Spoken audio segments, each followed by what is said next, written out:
બનાવી શકે છે. તો મારો આજે વસ્તુ ઈ છે કહેવાનું કે મેક્સિમમ ચાન્સીસ લેજો. મારાથી આપણે last 15 minutes question answer round રાખશું, જેથી મારા બધા સ્ટેટમેન્ટ્સ પછી જે કોઈ મને મેક્સિમમ ક્વેશ્ચન્સ પૂછે તો I can be able two reply. તો પેલો હું એ જ બતાવીશ કે ન્યુટ્રિશન, ફૂડ ને આ બધું આપણી લાઈફમાં શું ઇમ્પોર્ટન્ટ રોલ પ્લે કરે છે. બધા જ આપણે જે પણ ફિલ્ડમાં હોઈએ, ચાહે મેડિસિન છે, એન્જિનિયરિંગ છે, બટ જ્યાં સુધી હેલ્ધી લાઈફસ્ટાઈલ નથી, વી કેનોટ મૂવ ફર્ધર. ઠીક, પ્લસમાં હર વસ્તુના એક ડિવિઝન પાર્ટ હોતા હોય છે, જેવી રીતે કે હેલ્ધી લાઈફસ્ટાઈલ, હેલ્ધી ફૂડ. તો એ બધું આપણે એવી રીતે ના ડિસાઈડ કરી શકીએ કે શું હેલ્ધી ફૂડની ડેફિનેશન એટલે શું, ઘરનો ખોરાક એટલે ઈ જ હેલ્ધી ફૂડ કહેવાતું હશે, કે દાળ ભાત શાક રોટલી એટલે ઈ જ healthy food. And why is only the bread, pizza, burger આ બધાને આપણે અનહેલ્ધી ગણીએ છીએ, પણ ખાઈએ તો આપણે બધા જ છીએ. સેટરડે ની એક એટમોસ્ટ રાહ જોતા હોઈએ છીએ કે સેટરડે સન્ડે આવે, વીકેન્ડ એટલે આપણે બહારે જમવાનું. તો will that food will be considered as unhealthy? તો શું ઘઉં, ચોખા, દાળ આ બધું જ હેલ્ધી છે? હર ફૂડની એક શ્રેણી એને નાખવામાં આવ્યું છે, હર કેટેગરી વાઇઝ એને ડિવાઈડ કરવામાં આવ્યું છે. તો હું બધાને પૂછવા માંગુ છું કે હેલ્ધી ફૂડની ડેફિનેશન શું, કે શું આપણે જે જાણવા હોવા છતાં પણ કે homemade food is healthy, right? જે પર્સપેક્ટિવ છે બધાનો. તો ઘરનો બનેલો જ ખોરાક હેલ્ધી છે, છતાં આપણે બહારે જઈને સેલિબ્રેશન છે, મોટા દિવસે તો આપણે એમ જ વિચારીએ છીએ કે બહારે જમશું એટલે એ આપણું હેલ્ધી ફૂડ તે ચાલે છે આપણે. તો આ ફૂડ, આ નવા કોર્સ થ્રુ હું એ જ બતાવવા માંગુ છું કે પર્સપેક્ટિવ છે લોકોનો, કન્સેપ્શનલ છે આ, કે એવું નથી કે ઘરનો ખોરાક જ હેલ્ધી ફૂડ છે, રાઈટ? આપણે એને કેવી રીતે લઈએ છીએ, કયા ટાઈમે લઈએ છીએ, કયા પીરિયડ વાઇઝ લઈએ છીએ, કેટલી ક્વોન્ટિટીમાં લઈએ છીએ, કઈ ક્વોલિટીમાં લઈએ છીએ. ઘઉં છે તો ઘઉંની કેટલી ક્વોલિટી છે, દાળ છે તો દાળની કેટલી ક્વોલિટી છે, રાઈટ? શું બ્રેડ ખાવાથી બધા જ બીમાર પડી જાય છે એવું છે? તો આ બધા ફૂડના મારે તમને જણાવવાનું છે.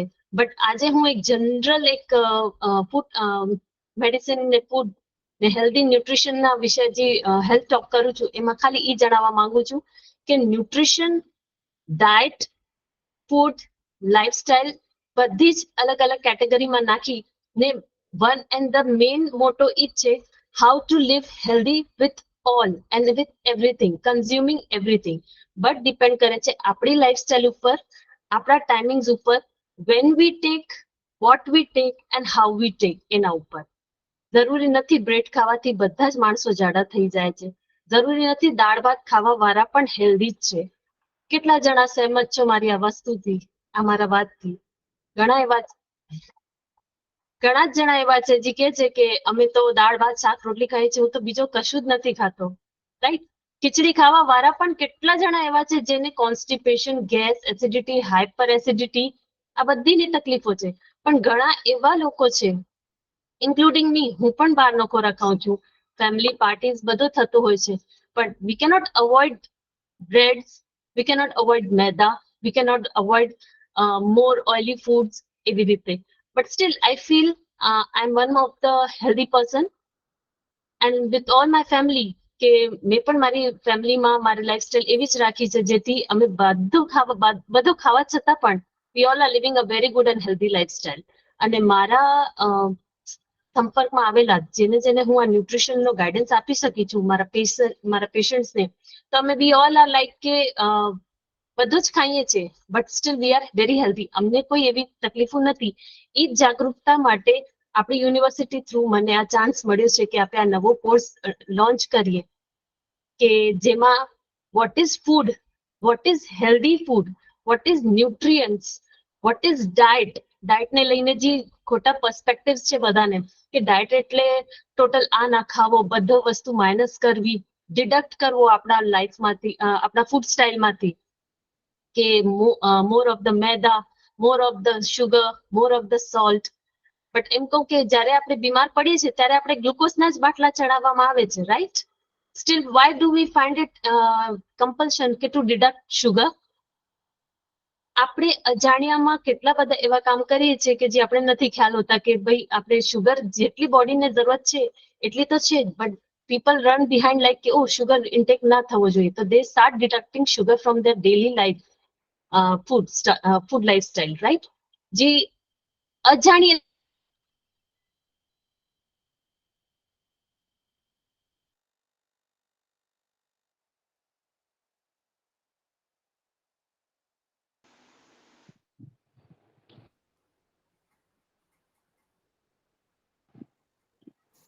મેમ વોઇસ નથી આવતો. વોઇસ નથી આવતો મેમ. જસ્ટ અ મિનિટ, ચાલો હું કરું. હા okay sir. Just a minute.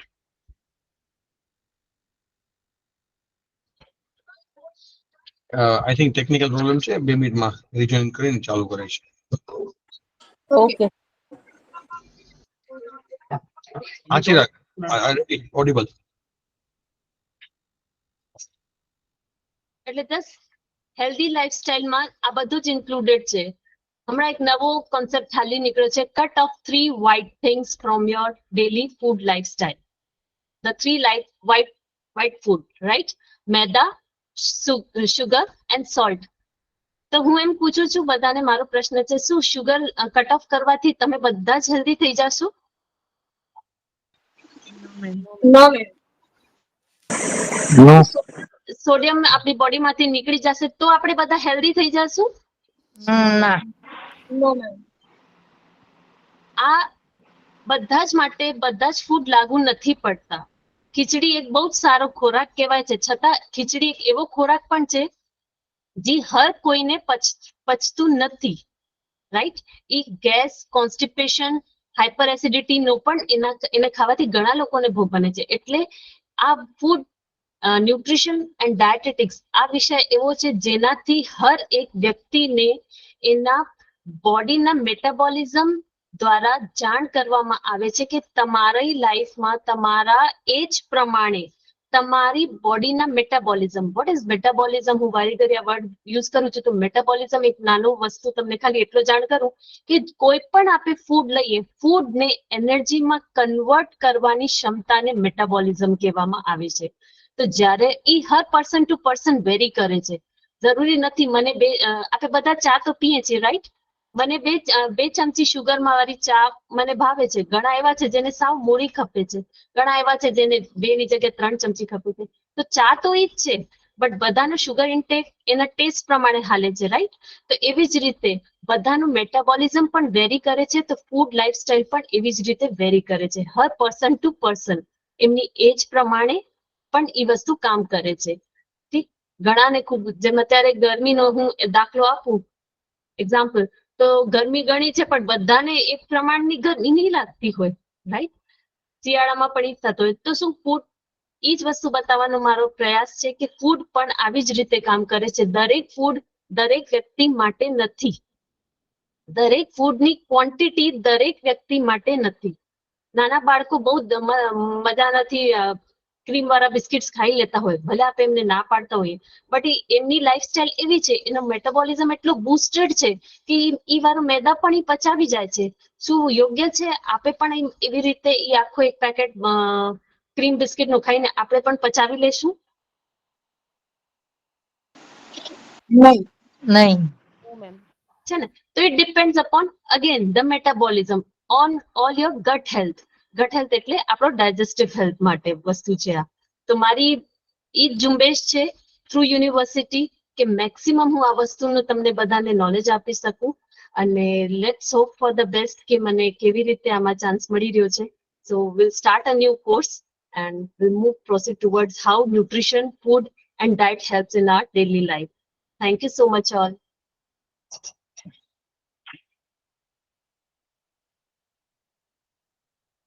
Okay, કોઈ પણ સ્ટુડન્ટને કાંઈ પણ ડાઉટ હોય તો પોતે પોતાને અનમ્યુટ કરીને 1 by 1 વાત કરી શકે છે.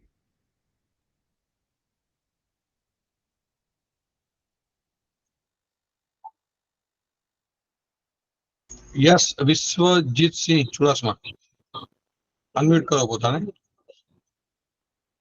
Okay, Pankaj Rajgor unmute. હા મેમ. મેમ માઇગ્રેન માટે કોઈ પરમેનન્ટ ઇલાજ કે કંઈ થઈ શકે એના માટે સજેશન આપી શકો?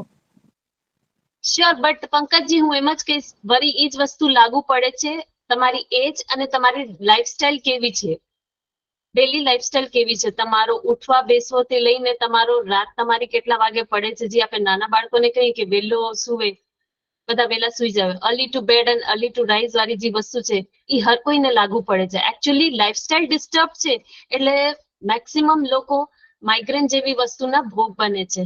તો સૌથી પહેલા તો લાઈફસ્ટાઈલ સુધારી અને એના માટે એક બહુ સારો અને સરળ ઉપાય વગર મેડિસિન હું તમને કહું તો લીંબુના પાંદડા અગર જો તમને મળે, તમે ડેલી એને ફક્ત 4 થી 5 મિનિટ પણ એની સ્મેલ લેશો ને તો તમને એનો ઇનક્રેડિબલ રિઝલ્ટ મળશે. વિધાઉટ મેડિસિનની આ વાત કરું છું, because I M working on food and lifestyle.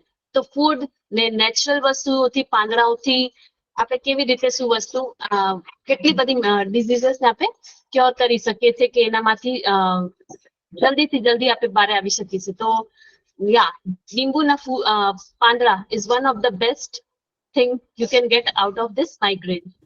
Okay, thank you ma'am. Sonali How? Sani. Hello ma'am, મને એવું પૂછવું છે કે આપણે મેટાબોલિઝમ આપણું ઇન્ક્રીઝ કરી શકીએ, અને હા તો કેવી રીતે? ડિપેન્ડ્સ કરે છે પર્સનની એજ વાઇઝ ઉપર. જેવી રીતે ફૂડ ક્વોલિટી અને ક્વોન્ટિટીમાં ડિવાઇડેડ છે, એવી રીતે પર્સન ટુ પર્સન એની એજ વાઇઝ એની મેટાબોલિઝમ પણ ડિવાઇડેડ છે.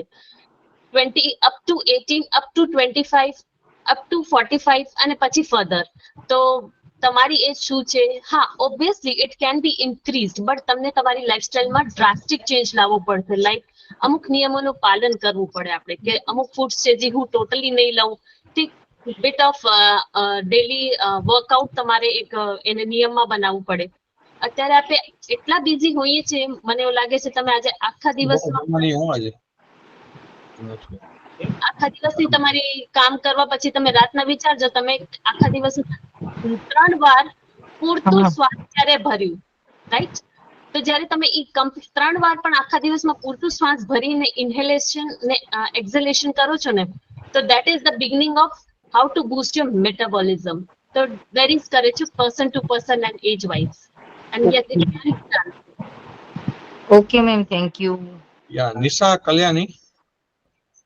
Yes, sir.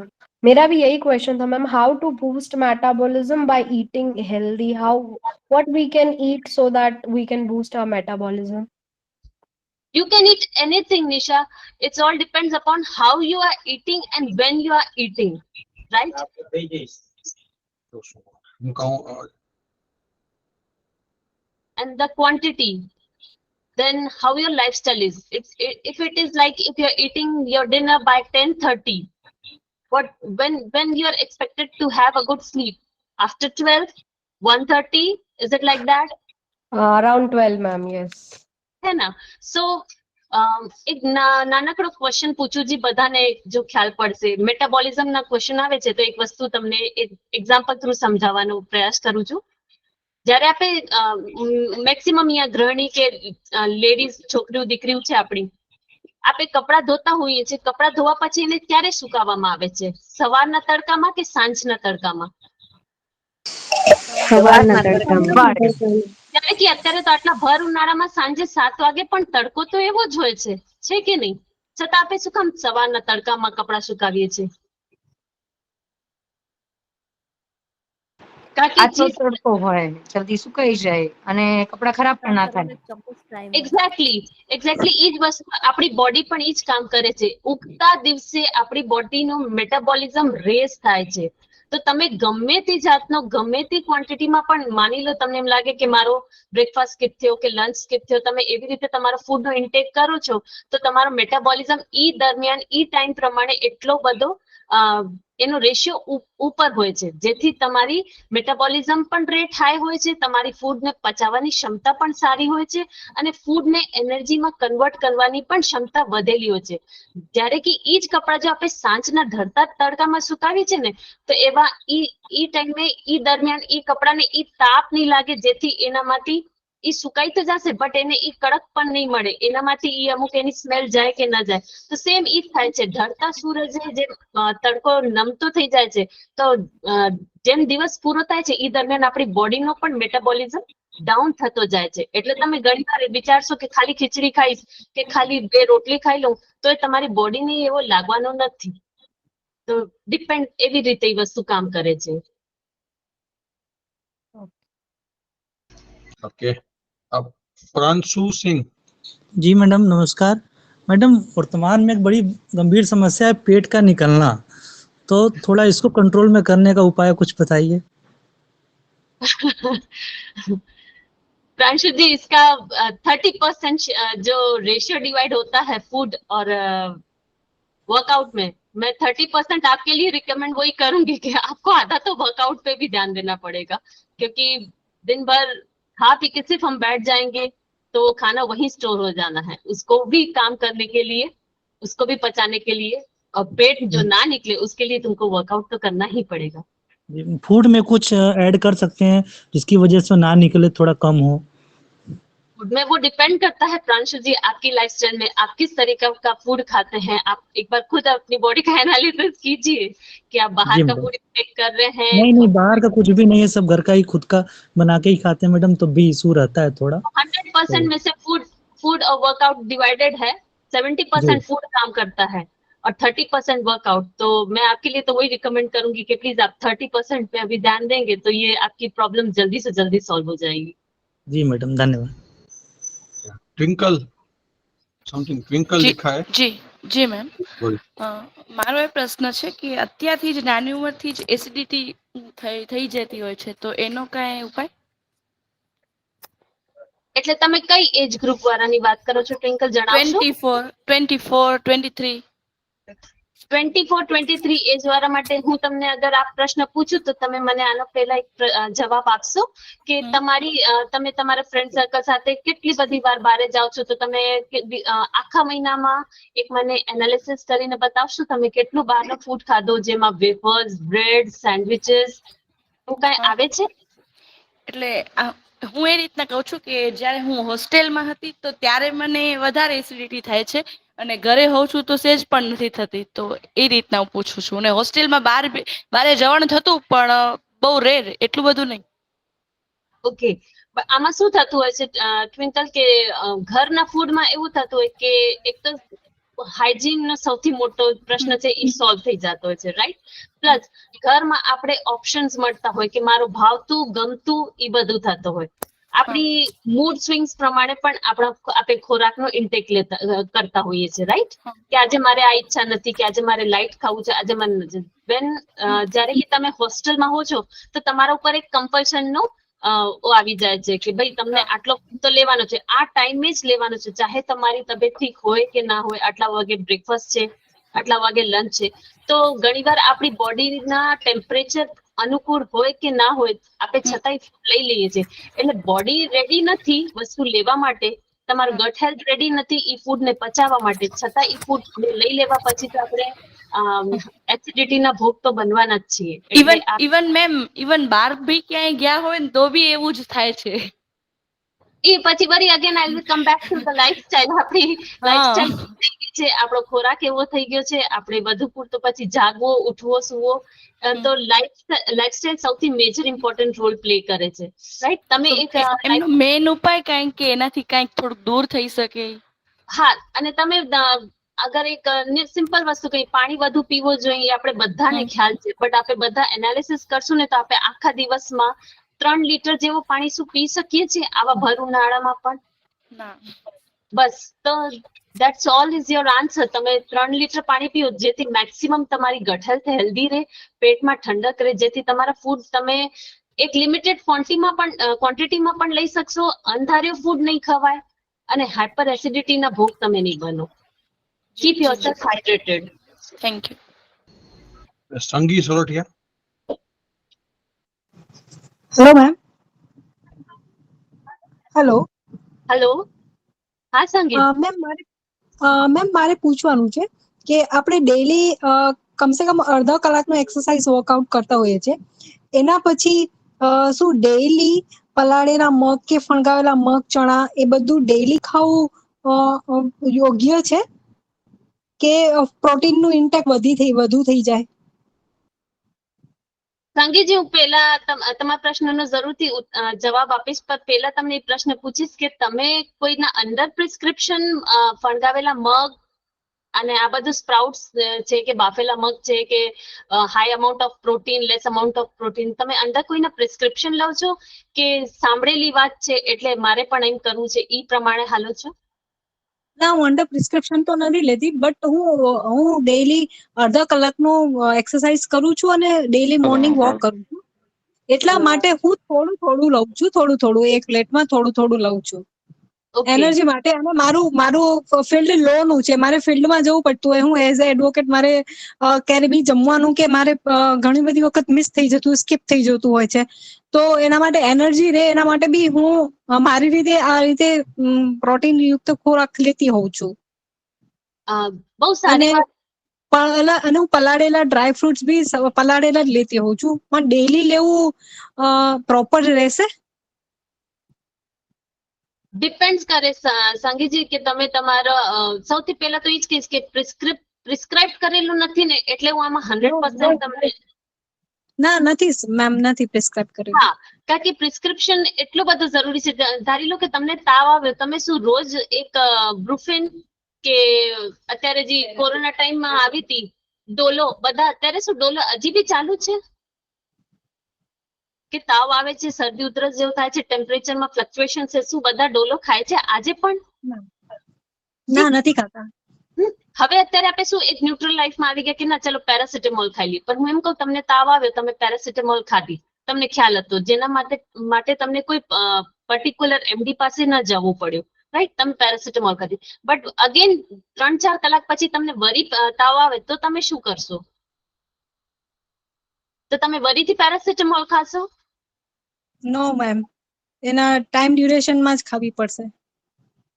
વરી તમે હજી તમે કોઈ એમડી પાસે નથી ગયા, વરી 2 દિવસ પછી તમને વરી તાવ આવ્યા જ કરે છે, વરી તમે પેરાસિટામોલ જ ખાધા કરશો? નો મેમ, નો. તો ડોક્ટર પાસે જવું જ જોશે. બસ, તો પછી હું એમ કહું છું કે તો આપણે આપણી લાઈફ ને આપણી હેલ્થ સાથે શું કામ આટલો મોટો એક્સપેરિમેન્ટ કરીએ છીએ? કારણ કે અગેન એ જ વસ્તુ છે કે આપણી લાઈફસ્ટાઈલ એટલી બધાના 2 હાથ 2 પગ એ જ આપણે હ્યુમન છીએ, બટ બધાની લાઈફસ્ટાઈલ એટલી બધી જુદી છે, બધાના ઇન્ટેક ઓફ ફૂડ એટલા બધા અલગ છે, બધાની તાસીર એટલી બધી અલગ છે. આપણે હર કોઈને જોઈને ઈ ના કહી શકીએ કે ના ઈ પરસ્પેક્શનમાં ના હાલી શકીએ કે ભાઈ ફણગાવેલા મગ ખાવાથી મારી હેલ્થ સારી રહેશે તો એમાં હાઈ અમાઉન્ટ ઓફ પ્રોટીન છે તો હું ઈ લઉં. તો કે આપણે તો એ નથી ખબર કે મને એકચ્યુઅલ અમાઉન્ટ ઓફ પ્રોટીન કેટલું ઇન્ટેક કરવાનો છે અકોર્ડિંગ ટુ માય એજ અને according to my lifestyle, right? તમારી એજ જેટલી એ તમને એટલો પ્રોટીન મળે છે, તમને એટલો પ્રોટીન લેવો જોઈએ કે તમે એનાથી ઓછો લેવો છો કે એનાથી વધુ લેવો છો, એ તમારે એકવાર તમે પ્રિસ્ક્રિપ્શન કમ્પ્લીટ કરી એક એનાલિસિસ કરાવી લો ને તમારી બોડીનો, જેથી તમને કરેક્ટ પાથ મળે કે તમે કેવી રીતે તમે સારો ફૂડ લઈ શકો છો, જેથી તમારા બોડીમાં પ્રોટીનનો ઇન્ટેક પણ સારો રહે અને તમે એક હેલ્ધી લાઈફસ્ટાઈલ જીવી શકો. એટલે મારો તમને એ જ એક આગ્રહ રહેશે કે તમે એકવાર સારો કોઈક સારા એમડી પાસે જઈને કે એવી રીતે તમે બોડી કન્સલ્ટન્સી કરાવી લેશો ને તો તમને ખ્યાલ પડશે કે which food is much better for you. Okay ma'am, thank you. આનંદજી. હા જી, મેમ મારો પ્રશ્ન એ છે કે વિવિધ જે જીવનશૈલી છે એનામાં ઉપવાસને વધુ મહત્વ આપે છે ને અમુક અત્યારની જે આધુનિક જીવનશૈલી છે એનામાં પણ 16:8 નો જે રેશિયો એમણે રાખ્યું છે, કોઈક અઠવાડિયાની અંદર એક દિવસનો રેશિયો રાખ્યો છે, તો ઉપવાસ ખરેખર લાભદાયક રહે છે? બિલકુલ રહે છે. હું તો કહું ઉપવાસ ઈ તરીકેનો કરવાનો કે આપણે જે આખા દિવસ દરમિયાન આપણે જે મિનિમમ વસ્તુ, અને બહુ નાની વસ્તુ છે કે પાણીનો ઇન્ટેક, જે આપણે બધાને ખબર છે કે આપણી બોડીમાં પાણી શું રોલ પ્લે કરે છે, તો હું એમ કહું કે આપણે એમ ના કરી શકીએ કે આખા મહિનામાં એક એવો ઉપવાસ કરીએ જેમાં ફક્ત ને ફક્ત આપણે પાણી ઉપર આપણી બોડીને રાખીએ, જેથી બોડી પોતે આની જાતે ડિટોક્સ કરી લે, પોતાની જાતે પોતાની બોડીની અંદરથી ડિટોક્સિફિકેશનનું કામ કરે છે. હર તરહનો મળ જે છે એની બોડીને ફ્લશ આઉટ કરવામાં હેલ્પ કરે છે. તો ઉપવાસ બહુ જરૂરી છે.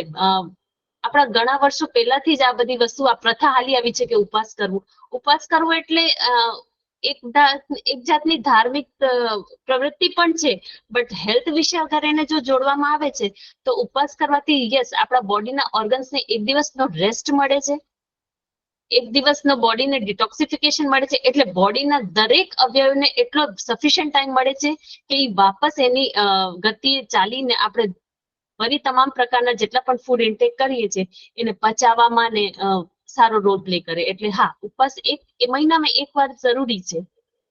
ને ડ્રાય ફાસ્ટિંગ નું પણ અમુક જે જીવનશૈલી છે એનામાં ડ્રાય ફાસ્ટિંગ નું પણ કહે છે, તો ડ્રાય ફાસ્ટિંગ કરી શકાય? આજના લાઈફસ્ટાઈલ પ્રમાણે એટલું બધું યોગ્ય નથી. ઠીક, પછી ડિપેન્ડ કરે છે તમારી બોડી ઉપર. અગેન તમારી એજ, તમારી બોડીની ક્ષમતા કેવી છે, તમારો બહારના ટેમ્પરેચર પ્રમાણે તમે કેવો એડેપ્ટ શકો છો, રાઈટ? એના ઉપર ડિપેન્ડ કરે છે. Okay okay ma'am, thank you. Jyotika Iyer. જી સર. મેમ, મારો પ્રશ્ન એ છે કે મેં પણ યોગા ટ્રેનરની ટ્રેનિંગ લીધી હતી, તો એની અંદર અમને એમ કહેવામાં આવ્યું હતું કે રાંધેલો ખોરાક કરતા તમે જે ફણગાવેલા કઠોળ અને કાચા શાકભાજીને સૂપ લો તો વધુ હિતાવત છે. મેં ઘણું ટ્રાય કર્યું, પણ હું જે વર્ષોથી જે મારી શૈલી છે જમવાની ને એ છોડી શકું એમ નથી. તો જો કોશિશ તો કરી, પણ એનાથી બહુ જ વીકનેસ ને એવું ફીલ થવા લાગ્યું. તો આવું કરવું જોઈએ કે ન કરવું જોઈએ? તમારા પ્રશ્નમાં જ તમારો જવાબ આવી ગયો છે. જ્યારે તમારી બોડી જે વસ્તુ અડેપ્ટ નથી કરતી હતી અને આપણે જબરજસ્તી બળજબરે આપણે ઈ જ ખોરાક આપણા પેટને નાખશું, એ ઓલરેડી રિફ્લેક્શન મારવાનું જ છે. એટલે હરેક બોડીની એક ગાળેલું એના પેટનું ગાળેલી એક ક્ષમતા હોય છે, ઠીક છે, એનું એડેપ્ટેશન હોય છે કે એનાથી વધુ પ્રમાણ આપણે ભાવતું એટલું સરસ શાક કા ન હોય, આપણે ભાવતું એટલું મિષ્ટાન કા ન હોય, આપણે એક લિમિટેડ ક્વોન્ટિટીમાં લઈ શકીએ છીએ, રાઈટ? અને બહારનો જે આપણે વિચારીએ કે ભાઈ કાચો ખોરાક છે, સેલેડ છે, તો આ બધી વસ્તુ એવી છે કે એને પચાવવા માટે પણ આપણો ગટ હેલ્થ એટલો સ્ટ્રોંગ હોવો જોઈએ.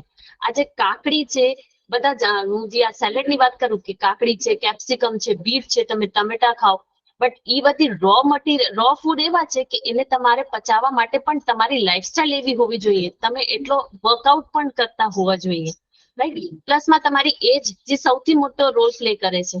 ઘણી આફ્ટર ધ એજ ઓફ 45 હું લેસ પ્રિફરેબલ માનું છું આને કે તમે કાચા શાકભાજી ઉપર જાઓ, રાઈટ? કે ફણગાવેલી વસ્તુ ઉપર જાઓ. હા, ડિસ્પાઇટ કે તમે એવો વર્કઆઉટ કરતા હો ને, તમારી અગેન લાઈફસ્ટાઈલ એવી છે કે તમે કન્ટિન્યુ બિઝી છો, તમારો એક ટોટલ ડેલી લાઈફનો તમારો એક રૂટીન છે, શેડ્યુલ છે કે તમે આટલા વાગે ઉઠો છો, આટલા વાગ્યાનો આટલો તમારો વર્કઆઉટ છે, આ પ્રમાણેનો ફૂડ લેવો છો, એક ટાઈમ પ્રમાણે ફૂડ લેવો છો, તો તમે એ કરો. બાકી આપણી બોડી જ્યારે એને એક્સેપ્ટ જ નથી કરતી તો એ યોગ્ય નથી કે આપણે જબરદસ્તી એમાં નાખીએ. Okay, thank you ma'am. Vinati. Thank you, sir. Ma'am, thank you for the session. I had a question regarding vitamin B12. Recently, I have heard many cases where, जहाँ पे लोगों का B12 कम हो रहा है, तो क्या कुछ ऐसा है कि हम उसे naturally prevent कर सकें कि कम हो ही ना? हर चीज प्रिवेंटेबल है, फिर अगेन वही कि डिपेंड करता है. मैं एज फैक्टर को सबसे बड़ा रोल प्ले करने को यहाँ बताती हूँ, क्योंकि B12 एक ऐसी डेफिशिएंसी है जो जिससे मैक्सिमम या यूं बोलूं तो 85% of people are suffering from vitamin B12 deficiency. ठीक है, because less of the intake of iron, less of the intake of fibre in your daily diet. ठीक है, हम जिस तरीके से भागते हैं सब्जियों से, ग्रीन वेजिटेबल्स से, ठीक, natural juice, natural drinks, despite so we move towards the soft drinks and all. So these are the important reasons and major role for this deficiency of B12. तो मैं यही बोलूंगी कि go for maximum green veggies, all cooked, very well cooked. Natural drinks like coconut water છે, ठीक, नींबू पानी है. These all foods are they may boost your B12. They may boost. Okay, I'll again use the word they may boost because it all depends upon your daily schedule. Okay. Okay, thank you, ma'am. Now last question, Vishwaraj Wala. Last question. Ma'am મારો એક general question છે કે અત્યારે હાલની પરિસ્થિતિમાં vaccine લીધેલા જે પણ વ્યક્તિઓ છે એમને બધાને હાર્ટ એટેકની ઘણી બધી પ્રોબ્લેમ થાય છે અને આ ઇંગ્લેન્ડની અંદર સ્વીકારેલું પણ છે. તો આ હાર્ટ એટેકથી બચવા માટે અથવા તો આવી કોઈ પણ પ્રોબ્લેમ ન થાય એના માટે શું કરવું જોઈએ? વાલા સાહેબ આપની એજ જણાવશો? 26 મેમ. ઓકે, તો તમે શું તમારો વોટર ઇન્ટેક કેટલો છે આખા દિવસમાં? 3 to 3.5 લીટર્સ. ઓકે, કેટલા વાગે સુવો છો તમે રાત્રે? રાત્રે 1 વાગે સુવું છું ને સવારે 7 વાગે ઉઠું છું. ઠીક. અત્યાર સુધીના સવારે તમે જે 7 વાગ્યાથી અત્યારે ઓલમોસ્ટ 1 વાગી રહ્યો છે એ દરમિયાન તમે 3 વાર ઊંડું શ્વાસ લીધું છે? ના મેમ. બસ આપણે શ્વાસ લેવાની ફુરસત નથી તો આપણે અને ડાયરેક્ટ આપણે એમ કહીએ કે મારો હાર્ટ હેલ્ધી હોવો જોઈએ અને એમાં કોઈ જાતનો આવો ક્રોનિક ડિસીઝીસ ના થવી જોઈએ, મારે હાઇપરટેન્શન ના આવી જવો જોઈએ અને હાર્ટ ડિસીઝીસ કે મને કાર્ડિયક અટેક્સ ના આવવા જોઈએ. તો જ્યારે આપણે પ્રોપર ઇન્હેલેશન કરવાનો પણ આપણે ટાઈમ નથી, આપણી બોડીને મેક્સિમમ ઓક્સિજન દેવાનો ટાઈમ નથી, તો આપણે તો આ બધી વસ્તુથી સફર કરવાનું જ છે. એટલે જ હું કહું છું આપણી લાઈફસ્ટાઈલ ઉપર ડિપેન્ડ કરે છે. તમે થોડોક મેડિટેશન કરશો અને નેગેટિવિટીમાંથી થોડોક આપણે બહાર નીકળવું પડશે. ફૂડ બહુ સારો રોલ પ્લે કરશે અને થોડોક વર્કઆઉટ, તો ધીસ કેન બી ક્યોર. આપણે આનાથી હા મેમ, બચી એ વાત તો સાચી છે પણ જે આ વેક્સિન લીધેલી છે એના હિસાબે પ્રોબ્લેમ થાય છે એ ખરું કે? ના, એ બધી વાતે 100% સાચો નથી. એમ 100% સાચો નથી. અમે બધાએ વેક્સિન લીધેલી, અમે બધા ડોક્ટર્સે વેક્સિન લીધી છે, તો શું અમે આમાંથી ભાગી ના શકીએ કે અમને કાલે હાર્ટ એટેક આવી જવાનો છે? રાઈટ? એવું ના થાય. આપણે આપણી લાઈફ સાયકલને એક સ્ટિમ્યુલેટ કરવો જ પડે, એને સ્ટેબલ કરવો પડે. આપણી લાઈફમાં આપણા ફૂડ લાઈફસ્ટાઈલમાં વોટર ઇન્ટેક, પછી જેવી રીતે મેં તમને કીધું થોડોક મેડિટેશન અને આ બધો સારો ફૂડ ને લાઈફસ્ટાઈલ આપણી એમાં ઘણો મોટો રોલ પ્લે કરશે. પછી એમાં ડરવા જેવું કાંઈ છે નહીં. હાર્ટ એટેક્સ આવે છે તો એ હાઇપર ટેન્શનના લીધે આવે છે, કારણ કે તમે આજે બધી જ આજે જોવા જઈએ તો નાના બાળકોથી લઈ ને મોટા સુધી રાતના કોઈ 12 વાગ્યા પહેલા સૂતો નથી અને આપણે આપણા કામના સ્ટ્રેસના લીધે આપણે સવારે ઉઠીને ઈ જ દોડા ભાગી વાળી લાઈફસ્ટાઈલ છે. ઓકે, એટલે જે આપણી કમ્પ્લીટ બોડીને લાઈફસ્ટાઈલને ટોટલ ડિસ્ટર્બ કરે છે. એટલે હાઇપર ટેન્શનના ભોગ બનીને આપણે આ વસ્તુનો સામનો કરવો પડે છે. બાકી આમાં વેક્સિનનો કોઈ એવો મેજર રોલ નથી. Okay, thank you so much ma'am. Thank you. I think હવે આપણે હું છે ને મેડમના ઈમેલ આઈડી ગ્રુપમાં શેર કરીશ. કોઈને પણ ડાઉટ હોય તો તમે પછી શું કહેવાય મેડમને કોન્ટેક્ટ કરજો. મેડમ આઈ થિંક ભુજમાં જ એનું કન્સલ્ટન્સી મતલબ ઘણી હોસ્પિટલ સાથે મળીને ચલાવે છે, તમે એપ્રોચ કરી શકો છો. So thank you so much doctor semi ma'am for this wonderful lecture and definitely વિદ્યાર્થીઓને ઘણું બધું ઇન્સાઇટ મળ્યું હશે. Now we'll start our last lecture of freelance session. Last lecture that will be delivered by Dr. Dhruma Vaidya. Dhruma, are you there? Yes, sir. Can you share your screen? હવે આપણે છે ને આજે session 1:30 વાગે પૂરું થશે, 1:30 થી 1:45 વચ્ચે, અને નેક્સ્ટ સેશન આપણે એક્ઝેક્ટ 3:15 ચાલુ કરશું, 3:15 વાગે. એટલે 3 વાગે હું લિંક મૂકીશ અને 3:15 મારું ને સુમનનું સેશન હશે, જેની અંદર આપણે ઓર્ડિનાન્સ અને યુનિવર્સિટીના પીએચડી ના રૂલ્સ જોશું. એટલે આપણે અત્યારે થોડોક ટાઈમ લઈ લઈએ છીએ. આઈ થિંક 1.5 થી 1.25 કલાકનું લેક્ચર છે ડોક્ટર ધ્રુમાનું. ડોક્ટર ધ્રુમા એન્વાયરમેન્ટમાં જ પીએચડી થયેલા છે અને કચ્છ યુનિવર્સિટીને ગવર્મેન્ટ ઓફ ગુજરાતે સ્પેશિયલ પોસ્ટ આપી છે રિસર્ચ ફેસિલિટેટર. તો ડોક્ટર ધ્રુમા અહીંયા કને રિસર્ચ ફેસિલિટેટર તરીકે યોગદાન આપે છે, પોતાનું સર્વિસ આપે છે. અને એ આપણે જે રિપોર્ટ રાઇટિંગ, કારણ કે આપણે થીસીસ લખવાની, રિસર્ચ પેપર લખવાની, એનું કયું ફોર્મેટ હોય, બરાબર, તો એક સ્ટાન્ડર્ડ ફોર્મેટ હોય, એના વિશે આપણે સમજ આપશે. હા Dhruma, your screen is visible.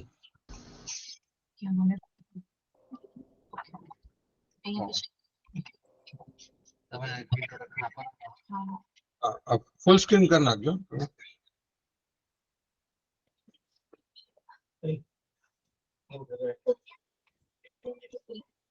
Presentation start કરना. ફૂલ સ્ક્રીન કરીને એકવાર ખાલી F5 દબાવીને PowerPoint presentation mode. Okay, next કરો. Okay, perfect. ફર્સ્ટ સ્લાઇડ માં આવી જાઓ. હા ધ્રુમા, યુ કેન સ્ટાર્ટ. અને ઓકે ચિરાગ તમે મારી ટેબલ ઉપર આવી જાઓ ને અહીંયાથી મેનેજ કરવા બધું. ઓકે અને કોઈને ફરીથી અટેન્ડન્સ પૂરવાની જરૂર નથી. ઓકે. તો good afternoon everyone. First of all congratulations કે તમે આફ્ટર અ લોંગ વેટ તમારું પીએચડી સ્ટાર્ટ થઈ ગયું અને ફર્સ્ટ ફેઝ તમારો પતવા પણ આવ્યો છે. Also I would like to thank doctor Gaurav sir કે જેમણે લીડ લીધી અને અલ્ટિમેટલી આપણે આજે આટલું સારી રીતે કોર્સ વર્કને સ્ટાર્ટ કર્યા છે અને એમણે આ ઓપોર્ચ્યુનિટી મને આપી છે. તો મારું પ્રેઝન્ટેશન ટોપિક જે છે એ છે strategies and challenges of effective report writing and paper writing during PhD. મેં મારા પીએચડી માં પણ જે કાંઈ પ્રોબ્લેમ્સ ફેસ કર્યા છે એ બધી ડિસ્કશન્સ આપણે આજે આ પ્રેઝન્ટેશન થી જોઈ લેશું. First of all research report છે શું? એક્ઝેક્ટલી રિસર્ચ રિપોર્ટ કોને કહેવાય? તો એ એકદમ ઇન્ટિગ્રલ પાર્ટ છે આપણા રિસર્ચનો. તમે રિપોર્ટ રાઇટિંગ નથી કરતા તો તમારું રિસર્ચ ઇનકમ્પ્લીટ ગણાશે. એની ડેફિનેશન શું છે? તો reporting of original research in journals through scientific papers that follow a standard format. વધારે ઇલોબરેશન હું કરું એની ડેફિનેશનનું તો research paper is an investigation conducted by one or more researcher sharing their findings with other researchers using conventional report structure. હવે exactly આ વસ્તુ જરૂરી શું કામ છે? તમારામાંથી કોઈ કહી શકશે કે જ્યારે યુજીસીએ આ વસ્તુને કમ્પલસરી નથી રાખી કે રિસર્ચ પેપર રાઇટિંગ જરૂરી નથી, તે છતાં પણ વાય વી આર એમ્ફેસાઇઝિંગ કે આપણે રિપોર્ટ રાઇટિંગ જરૂરી છે? કેન એનીવન ટેલ કે why report writing is necessary?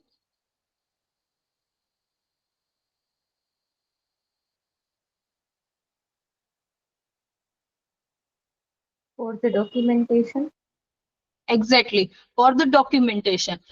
આપણી પાસે કોઈ પણ સાયન્ટિફિક ડિસ્કવરી છે કે રિસર્ચ ફાઇન્ડિંગ છે, જો આપણે એને ડોક્યુમેન્ટેશનના ફોર્મેટમાં નથી લાવતા તો એનો કોઈ જ મતલબ નથી. રિટર્ન રેકોર્ડ્સ વગર કોઈ પણ નોલેજ હશે એ લોસ્ટ થઈ જશે. જેમ કે આપણને ખબર છે કે પહેલાના જમાનામાં જ્યારે આદિમાનવ્સ ને બધા હતા તો એ લોકોએ પણ એ લોકોનો ફર્સ્ટ હ્યુમન અટેમ્પ્ટ હતો એ હતું કેવ પેઇન્ટિંગ કે સ્ટોન કાર્વિંગ. તો કોઈ પણ રેકોર્ડ્સ વગર આપણી પાસે કોઈ ફાઇન્ડિંગ નહીં આવી શકે. બીજી કોઈ અગર આપણે પર્સનલ આપણે જો પ્રોફેશનલ વાત કરીએ તો એના માટે પણ રિપોર્ટ રાઇટિંગ જરૂરી છે. કોઈ પણ હાઇપોથેસિસ કે સાયન્ટિફિક ડિસ્કવરી છે એ કમ્યુનિકેટ નહીં થાય તો એની કોઈ વેલ્યુ જ નહીં રહે. પ્રેક્ટિકલ લેવલ ઉપર કોઈ પણ રિસર્ચરને જોબ લેવા માટે, એને ફંડિંગ અટ્રેક્ટ કરવા માટે કે પ્રમોશન માટે, આસિસ્ટન્ટમાંથી એસોસિએટ કે એસોસિએટમાંથી પ્રોફેસર થવા માટે કોઈ જગ્યાએ, જેમ કે સાયન્સમાં ડીબીટી છે, ડીએસટી છે, એસસીઆરબી છે, એવી સોશિયલ સાયન્સમાં પણ ફંડિંગ એજન્સીસ છે. તો આ બધી ફંડિંગ એજન્સી પાસેથી ફંડ અટ્રેક્ટ કરવા માટે you have to show your publication. હું મારી જ વાત કરું તો મેં 2019માં બે પબ્લિકેશન કર્યા અને ડિસેમ્બરમાં મારું પીએચડી વાયવા ડિફેન્ડ થયું. તો આઈ વોઝ વેરી હેપી કે બે પબ્લિકેશન થઈ ગયા છે અને now I will be able to attract the fund for post doctorate fellowship. પણ આખું 2020 મારું રિજેક્શનમાં જ ગયું કારણ કે મારી પાસે ઇનફ પબ્લિકેશન અને ઇનફ ડોક્યુમેન્ટેશન હતા નહીં. તો પબ્લિકેશન બહુ જ જરૂરી છે. આપણે એમ કહી શકીએ કે researcher must not only do research but also write it. ઘણીવાર આપણે બહુ સારી રિસર્ચ કરી લઈએ છીએ પણ આપણી રાઇટિંગ સાયન્ટિફિક મેથડમાં નથી જતી. તો scientific writing is very much important. Researcher જે કોઈ પણ ફિલ્ડમાં કોઈ રિસર્ચ કરે છે તો એ લોકોએ પ્રોવાઈડ કરવું પડશે ડોક્યુમેન્ટ. એ ડોક્યુમેન્ટ કેવું હોવું જોઈએ કે લોકોએ શું કર્યું છે, શેના માટે કર્યું છે, એની ઇમ્પેક્ટ શું છે અને એનામાંથી શું શીખ્યા છે. એ કમ્યુનિકેશન થવું જોઈએ પર્ટિક્યુલર ડિસિપ્લિન સાથે, પર્ટિક્યુલર સાયન્ટિફિક ફેકલ્ટી સાથે, અને એ રિપ્રોડ્યુસિબલ હોવું જોઈએ. તો ચાર્લ્સ ડાર્વિન એવું કહે છે કે scientist life would be happy if he had only to observe and never to write. એટલે રાઇટિંગ પાર્ટ બહુ ડિફિકલ્ટ છે.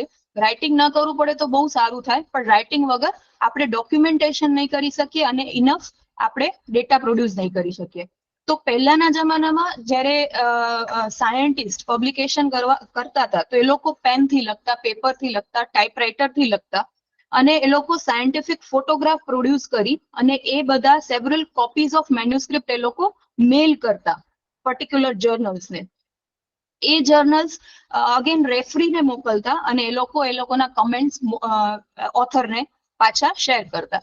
પણ આજે એ બધી વસ્તુ બહુ જ ઓનલાઈન મોડમાં ઇઝી થઈ ગઈ છે. તમે ઓનલાઈન પબ્લિકેશન કોઈ જર્નલમાં કરો છો તો ડાયરેક્ટલી તમે એ જ જર્નલ થ્રુ જોઈ શકો છો કે તમારું પેપર કેટલી પ્રોસેસમાં છે, એ અંડર રિવ્યુ છે કે અંડર પ્રોસેસ છે, રિવ્યુઅર સુધી પહોંચ્યું છે કે નહીં. એટલે આજે આ બધી પ્રોસેસ બહુ ઇઝી થઈ ગઈ છે. અને પહેલેથી જર્નલનું જે ફોર્મેટ મેન્ટેન થયેલું છે એ છે IMRAD ફોર્મેટ. એનો મતલબ છે ઇન્ટ્રોડક્શન, મેથડ્સ, રિઝલ્ટ અને ડિસ્કશન. કોઈ પણ પેપરનું કમ્પોનન્ટ જે છે એ આ જ સ્ટ્રક્ચરમાં મેન્ટેન થયેલું છે અને આજ સુધી એ થયું જ છે. તો એવું કહી શકાય કે હવે મેઇનલી શું જરૂરી છે, તમારી પાસે ક્લેરિટી હોવી જોઈએ. કોઈ પણ પેપર કે કોઈ પણ તમે રિસર્ચ રાઇટિંગ કરો છો તો first you have to be very clear કે what you want to write. કારણ કે વિધાઉટ ક્લેરિટી તમે કાંઈ પણ લખી નહીં શકો. તમારી પાસે સિમ્પલ અને કન્સાઇઝ મેથડમાં કન્સાઇઝ વેમાં એક ક્લેરિટી ઓફ આઈડિયા હોવો જ જોઈએ. હવે જ્યારે કમ્યુનિકેશન થાય છે તો એ 2 વેમાં કમ્યુનિકેશન હોવું જોઈએ. કારણ કે કોઈ પણ સાયન્ટિફિક એક્સપેરિમેન્ટ છે કે અહીંયા હું સાયન્સ કહું તો તમે સમજી જજો રિસર્ચ, કારણ કે બધી ડિસિપ્લિનના લોકો આપણી પાસે છે. તો સાયન્ટિફિક એક્સપેરિમેન્ટ થાય છે કે રિસર્ચ થાય છે એ કોઈ કમ્પ્લીટ નહીં કહેવાય જ્યાં સુધી એ પબ્લિશ ન થાય, કે પબ્લિશ થયા પછી પણ જો એ ટાર્ગેટેડ ઓડિયન્સ સુધી નથી પહોંચતી. જેમ કે અગર મેં પેપર પબ્લિશ કરી નાખ્યું પણ કોઈ વાંચતું જ નથી તો how will my discovery will reach out to particular audience, કે ટાર્ગેટ ઓડિયન્સ સુધી કેવી રીતે પહોંચશે. તો સાયન્ટિફિક રાઇટિંગ જે છે એ transmission of clear signal to the recipient હોવું જોઈએ. એટલે એ ક્લિયર હોવી જોઈએ, સિમ્પલ હોવી જોઈએ અને વેલ ઓર્ડર્ડમાં હોવી જોઈએ. તો રિસર્ચ ટાઈપિંગ લેંગ્વેજ કેવું હોવું જોઈએ સાયન્ટિફિક રાઇટિંગમાં. તો ઘણા લોકોનું ઇંગ્લિશ બહુ જ સારું હોય પણ દેટ ડઝન્ટ મીન કે સાયન્ટિફિક રાઇટિંગ પણ એટલું જ સારું હશે. તો તમને વારંવાર રાઇટિંગ કરી, વારંવાર રિસર્ચ પેપર રીડ કરી અને તમે આ રિસર્ચ રાઇટિંગ તમારી ઇમ્પ્રુવાઇઝ કરી શકો છો. તમારી ઇંગ્લિશ જે છે એ યુનિવર્સલ લેંગ્વેજ હોવી જોઈએ એક્સેપ્ટ ઇન્ડિયન લેંગ્વેજીસ. જેમ કે આપણી પાસે લેંગ્વેજીસના જે સ્ટુડન્ટ છે એના સિવાયના બધા જ સ્ટુડન્ટ પ્રી સિનોપ્સિસ હોય, પ્રપોઝલ હોય, પ્રોગ્રેસ રિપોર્ટ હોય કે બધા જ રિપોર્ટ રાઇટિંગ એ લોકોના ઇંગ્લિશમાં થવા જોઈએ. જે સાયન્ટિફિક રાઇટિંગ ડિફિકલ્ટ શું કામ છે? કેમ કે એનામાં એક ફોર્મલ અને એકેડેમિક ટોન મેન્ટેન થવો જોઈએ. એની લેંગ્વેજ એકદમ કન્સાઇઝ હોવી જોઈએ. તમે એને કોઈ સ્ટોરી ફોર્મેટમાં કે એવી રીતે એક્સપ્લેન નહીં કરી શકો. તો એના ટેન્સીસ તમારા મેઇનલી કરેક્ટ હોવા જોઈએ. જ્યારે તમે મેથડ્સ તમારી ઓલરેડી થઈ ગઈ છે, જે તમે મેથડ્સ ઓલરેડી એસ્ટાબ્લિશ કરી ચૂક્યા છો કે પરફોર્મ કરી ચૂક્યા છો એક્સપેરિમેન્ટ્સ, તો એ બધા પાસ્ટ ટેન્સમાં તમારે લખવા પડશે. એટલે સાયન્ટિફિક લેંગ્વેજ તમારી એકદમ પરફેક્ટ હોવી જોઈએ. કઈ ટાઈપના રિસર્ચ પેપર હોઈ શકે કે રિસર્ચ રિપોર્ટ હોઈ શકે? તો તમે કોન્ફરન્સમાં પેપર પ્રેઝન્ટ કરો છો કે તમે પોસ્ટર પ્રેઝન્ટ કરો છો, રિવ્યુ પેપર રાઇટ કરો છો, તમારા એક્સપેરિમેન્ટલ કે થિયોરેટિકલ પેપર બનાવો છો, તો આ બધું જ તમારું રિસર્ચ ટાઈપ ઓફ રિસર્ચ પેપરમાં આવશે. હવે જ્યારે આપણે પ્રોગ્રેસ, તમે એમ કહેશો કે યુજીસી એ નિયમ કાઢી નાખ્યો છે કે રિપોર્ટ પેપર પબ્લિકેશન કમ્પલસરી નથી, પણ પ્રોગ્રેસ રિપોર્ટ તો કમ્પલસરી છે જ. Every 6 months you have to submit your research report. તમે કોઈ ફંડિંગ અગર કે તમે કોઈ ગ્રાન્ટ વિડ્રો કરો છો તો એ ફંડિંગ એજન્સીને પણ તમારે તમારો પ્રોગ્રેસ રિપોર્ટ સબમિટ કરવો જ પડશે. તો પ્રોગ્રેસ રિપોર્ટનું કન્ટેન્ટ શું હોવું જોઈએ? તો એની બેકગ્રાઉન્ડ ઇન્ફોર્મેશન હોવી જોઈએ. બેકગ્રાઉન્ડ સેક્શનમાં શું હોય? તો મેઇનલી એમાં તમારો આખો પ્રોજેક્ટ પ્લાન હોવો જોઈએ, એની સમરી હોવી જોઈએ. પછી ડિસ્ક્રિપ્શન ઓફ કરંટ સ્ટેટસ, કે તમે કેટલા તમારા ઓબ્જેક્ટિવ કઈ રીતે અચીવ કરેલા છે, તમે ક્યાંય કોન્ફરન્સીસ કે કોઈ ફાઇન્ડિંગ્સ તમે ક્યાંય પ્રેઝન્ટ કરી છે, અને કન્ક્લુઝન પાર્ટ હોવું જોઈએ. તો આ બધું તમને ઇમ્પોર્ટન્ટ છે અને આ બધું યુઝફુલ છે for drafting, presentation and scientific papers also. તમે જ્યારે થોડું ડ્રાફ્ટ કરતા જાઓ છો ત્યારે તે અલ્ટિમેટલી સાયન્ટિફિક પેપર્સમાં પણ એને તમે ઇલાબરેટ કરી શકો છો. આ એક ફોર્મેટ છે જે મેં મારા પીએચડી ટાઈમમાં બનાવેલું હતું. તમે જ્યારે પણ પ્રોગ્રેસ રિપોર્ટ સબમિટ કરો છો તો તમારું ફર્સ્ટ ટાઇટલ પેજ માં બધી જ ડિટેલ હોવી જોઈએ. તમારું ટાઇટલ, તમારું સેમેસ્ટર કયું છે, ક્યાં તમે સબમિટ કરો છો, તમારો રજિસ્ટ્રેશન નંબર અને કોની અંડરમાં તમે આ બધી ગાઈડન્સ લીધેલી છે, એટલે તમારા ગાઈડની ડિટેલ. અને તમે ક્યારેક કોન્ટેક્ટ નંબર કે કોન્ટેક્ટ ડિટેલ પણ તમારી આની સાથે શેર કરી શકો છો. તો આ એક પર્ટિક્યુલર એક ફોર્મેટ છે જેને તમારે હંમેશા ફોલો કરવાનું છે થ્રુ આઉટ યોર પીએચડી. હવે રિસર્ચ પ્રોસેસ છે શું એક્ઝેક્ટલી? તો તમે પહેલા પ્રોબ્લેમ આઈડેન્ટિફાઈ કરો છો, પછી લિટરેચર રિવ્યુ કરો છો, પછી તમે હાઇપોથેસિસ લગાવો છો કે ઓબ્જેક્ટિવ્સ તમે ફાઇન્ડ આઉટ કરો છો after the finding of research gap. Study design તમે સિલેક્ટ કરો છો, પછી સેમ્પલ ડિઝાઇન, જેમ આપણા ફર્સ્ટ લેક્ચરમાં આપણે જોયું કે સેમ્પલ ડિઝાઇન અને સેમ્પલ સાઇઝ કેવી રીતે ડિસાઇડ કરવાના. Data collection, analysing of data અને રિપોર્ટ રાઇટિંગ તો સૌથી છેલ્લે આવે છે. પણ તમે જો છેલ્લે કરવા જશો તો બધું ક્લટર થઈ જશે અને તમે એને તમારા શું કહેવાય, એને તમે ડાયરેક્ટલી બહુ સારી રીતે તમે ડિસ્ક્રાઇબ નહીં કરી શકો. તો થોડું કરતા તમને રિપોર્ટ રાઇટિંગ કે પેપર રાઇટિંગ સ્ટાર્ટ કરી દેવું જોઈએ. હવે એક પ્રેઝન્ટેશનનો ઓર્ડર હોય છે તમારે, જેમ કે આપણે IMRD વાળું સ્ટ્રક્ચર જોયું તો એમાં ફર્સ્ટ ઓફ ઓલ એબ્સ્ટ્રેક્ટ આવે, ઇન્ટ્રોડક્શન આવે, મેથડ્સ આવે, રિઝલ્ટ આવે, ડિસ્કશન અને કન્ક્લુઝન. પણ જ્યારે આપણે રાઇટિંગ કરવા જઈએ છીએ તો એનો ઓર્ડર કઈ રીતે હોવો જોઈએ? સૌથી પહેલા મેથડ્સ લખાવી જોઈએ, કારણ કે મેથડ્સ તો વેલ ડિફાઇન્ડ છે અને તમે સિલેક્ટ કરી જ ચૂક્યા છો. એનું રિઝલ્ટ પાર્ટમાં ડેટા કલેક્શન, ડેટા તમારું ફિલ્ટર કરવું અને પછી સિલેક્ટ કરવું કે કયો ડેટા તમે ઇન્વોલ્વ કરશો તમારા પેપર રાઇટિંગમાં, એ બહુ જ ક્રુશિયલ પાર્ટ છે. ડિસ્કશન પાર્ટ બહુ જ ડિફિકલ્ટ છે, કેમ કે ઘણીવાર પેપરના રિજેક્શન ડિસ્કશન પાર્ટના લીધે પણ આવતા હોય છે. તમારું સાયન્ટિફિક રાઇટિંગ કે રિસર્ચ તમારું બહુ જ ઇનોવેટિવ છે, નોવેલ છે. એક્સપેરિમેન્ટ્સના રિઝલ્ટ પણ બહુ સારા છે, પણ ડિસ્કશન પાર્ટ જો તમે સારી રીતે ડિસ્ક્રાઇબ નથી કરી શક્યા તો મે બી દેર આર ચાન્સીસ કે તમારું પેપર રિજેક્ટ થઈ શકે છે. એના પછી કન્ક્લુઝન પાર્ટ આવે, પછી ઇન્ટ્રોડક્શન ને એબ્સ્ટ્રેક્ટ આવે, કારણ કે ઇન્ટ્રોડક્શન જે છે એ તમારા આખા પેપરનો, આખા રિસર્ચનો સમરાઇઝેશન છે અને એબ્સ્ટ્રેક્ટ એનું પણ સમરાઇઝેશન છે. એટલે આખા સ્ટડીનો નિચોડ જે છે એને એબ્સ્ટ્રેક્ટમાં આપણે ઇન્ક્લુડ કરીએ છીએ. હવે આ જ્યારે આપણે લખવા બેસીએ છીએ કોઈ પણ રિપોર્ટ રાઇટિંગ કે રિસર્ચ પેપર રાઇટિંગ, તો સૌથી પહેલા શું આવે છે? ટાઇટલ. ટાઇટલમાં તમારા લિમિટેડ નંબર ઓફ વર્ડ્સ હોવા જોઈએ અને એ આખા એ વર્ડ્સ એવી રીતે હોવા જોઈએ કે આખું કન્ટેન્ટ તમારા પેપરનું ડિસ્ક્રાઇબ થઈ જાય. હવે જેમ કે અત્યારે ઇન્સ્ટાગ્રામમાં અમુક આવે છે બધા શોર્ટ ફોર્મ વર્ડ્સના, તો એવા બધા શોર્ટ ફોર્મ્સ આપણે અહીંયા પેપરમાં ક્યારે પણ યુઝ નથી કરવાના.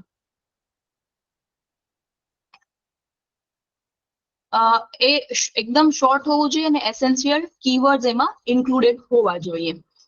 હવે ટાઇટલનો ઇમ્પોર્ટન્સ એટલા માટે છે કે જો અગર ટાઇટલ પ્રોપર વેમાં નહીં હોય તો કોઈ રિસર્ચર અગર પોતાની રિસર્ચ માટે કોઈ પેપર ફાઇન્ડ આઉટ કરવા જશે, અગર ટાઇટલ જ પ્રોપરલી ડિઝાઇન્ડ નહીં હોય તો એ આપણું પેપર ટાર્ગેટેડ ઓડિયન્સ સુધી પહોંચી નહીં શકે. એટલા માટે એવું કહેવાય કે too many scientific papers fail silently in the woods. મારું પેપર જો હું ઓડિયન્સ સુધી પહોંચાડી જ નથી શકતી તો એનો કોઈ મિનિંગ નહીં રહે. એટલા માટે ટાઇટલ એકદમ એન્ગેજિંગ હોવું જોઈએ. ફર્સ્ટ ઇમ્પ્રેશન ઇઝ લાસ્ટ ઇમ્પ્રેશનની જેમ ટાઇટલ આપણે બહુ જ પ્રિસાઇઝલી નક્કી કરવું પડશે. અને ઘણીવાર એવું થાય કે આપણા પેપર ઘણીવાર ઓછી વાર રીડ થતા હોય કે ઓછા લોકો, ઓછા રિસર્ચર્સ વાંચતા હશે, પણ ટાઇટલ તો લગભગ મોટે ભાગે બધા જ વાંચતા હશે. એટલે ટાઇટલને આપણે બહુ જ સારી રીતે ડિસ્ક્રાઇબ કરવું જોઈએ. હવે એક ટાઇટલ છે સ્ટડીઝ ઓન બ્રુસેલા. તો તમારામાંથી કોઈ કહી શકશે, ભલે આ સાયન્ટિફિક ટાઇટલ છે પણ ખાલી સ્ટડીઝ ઓન બ્રુસેલા એવું ટાઇટલ અગર બેક્ટેરિયોલોજીની જર્નલમાં પબ્લિશ થયું છે તો આ ટાઇટલ વેલિડ છે કે નથી?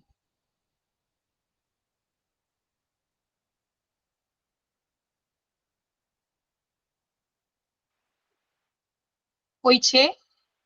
ઇનકમ્પ્લીટ જેવું લાગે છે. ઇનકમ્પ્લીટ જેવું લાગે છે કારણ કે સ્ટડીઝ ઓન બ્રુસેલા તો શું, ક્યાં સ્ટડી કરીએ છીએ આપણે? મેડિકલ માટે એની ફિનોટાઇપિક સ્ટડી કરીએ છીએ, ટેક્ઝોનોમિક કે જીનેટિક સ્ટડી શું કરીએ છીએ? આ ટાઇટલ બિલકુલ ઇનકમ્પ્લીટ છે. એટલે ટાઇટલને શોર્ટ બનાવવા માટે આપણે એવું ઇનકમ્પ્લીટ ટાઇટલ ના સિલેક્ટ કરી શકીએ. ઓલ્સો જ્યારે અમુક વર્ડ્સ આપણે યુઝ કરીએ છીએ, જેમ કે યુઝિંગ જેવો વર્ડ છે, તો એક ટાઇટલ છે isolation of antigen from monkeys using complement fixation technique.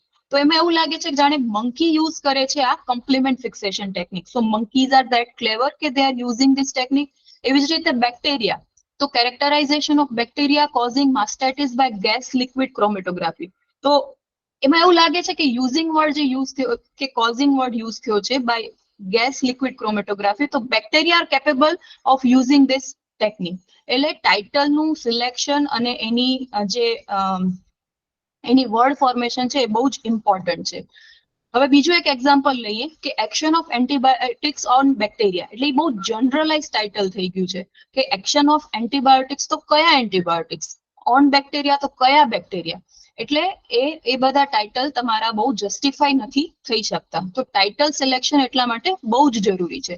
અગર તમે એને વધારે મોડિફાઈ કરો છો કે preliminary observation on the effect of certain antibiotics on various species of bacteria, again that is not, કોઈ ઓડિયન્સને ખબર નથી પડતી કે કયો એન્ટીબાયોટિક તમે ટાર્ગેટ કરો છો કે કઈ સ્પીસીઝ તમે બેક્ટેરિયાની ટાર્ગેટ કરો છો. તો આનું રાઇટ ફોર્મેશન શું હોવું જોઈએ કે inhibition of growth of mycobacterium tuberculosis by streptomycin. એટલે એમાં એ સજેસ્ટ થાય છે કે આપણે કયું સ્ટડી ટાર્ગેટ કરીએ છીએ, કયું ઓર્ગેનિઝમ ટાર્ગેટ કરીએ છીએ અને કઈ ડ્રગ ટાર્ગેટ કરીએ છીએ. નેક્સ્ટ આવે છે એબ્સ્ટ્રેક્ટ. તો એબ્સ્ટ્રેક્ટ કોઈ પણ પેપરનું હાર્ટ છે.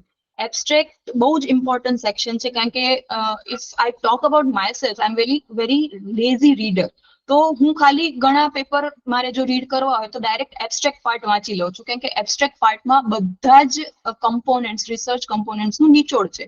એમાં તમારા ઇન્ટ્રોડક્શન પણ છે 2-3 લાઇનનું, એમાં મેથડ્સ પણ તમે આપેલી છે, સિગ્નિફિકન્ટ તમારા રિઝલ્ટ્સ જે આવેલા છે એ પણ તમે આપેલા છે, કીવર્ડ્સ પણ છે.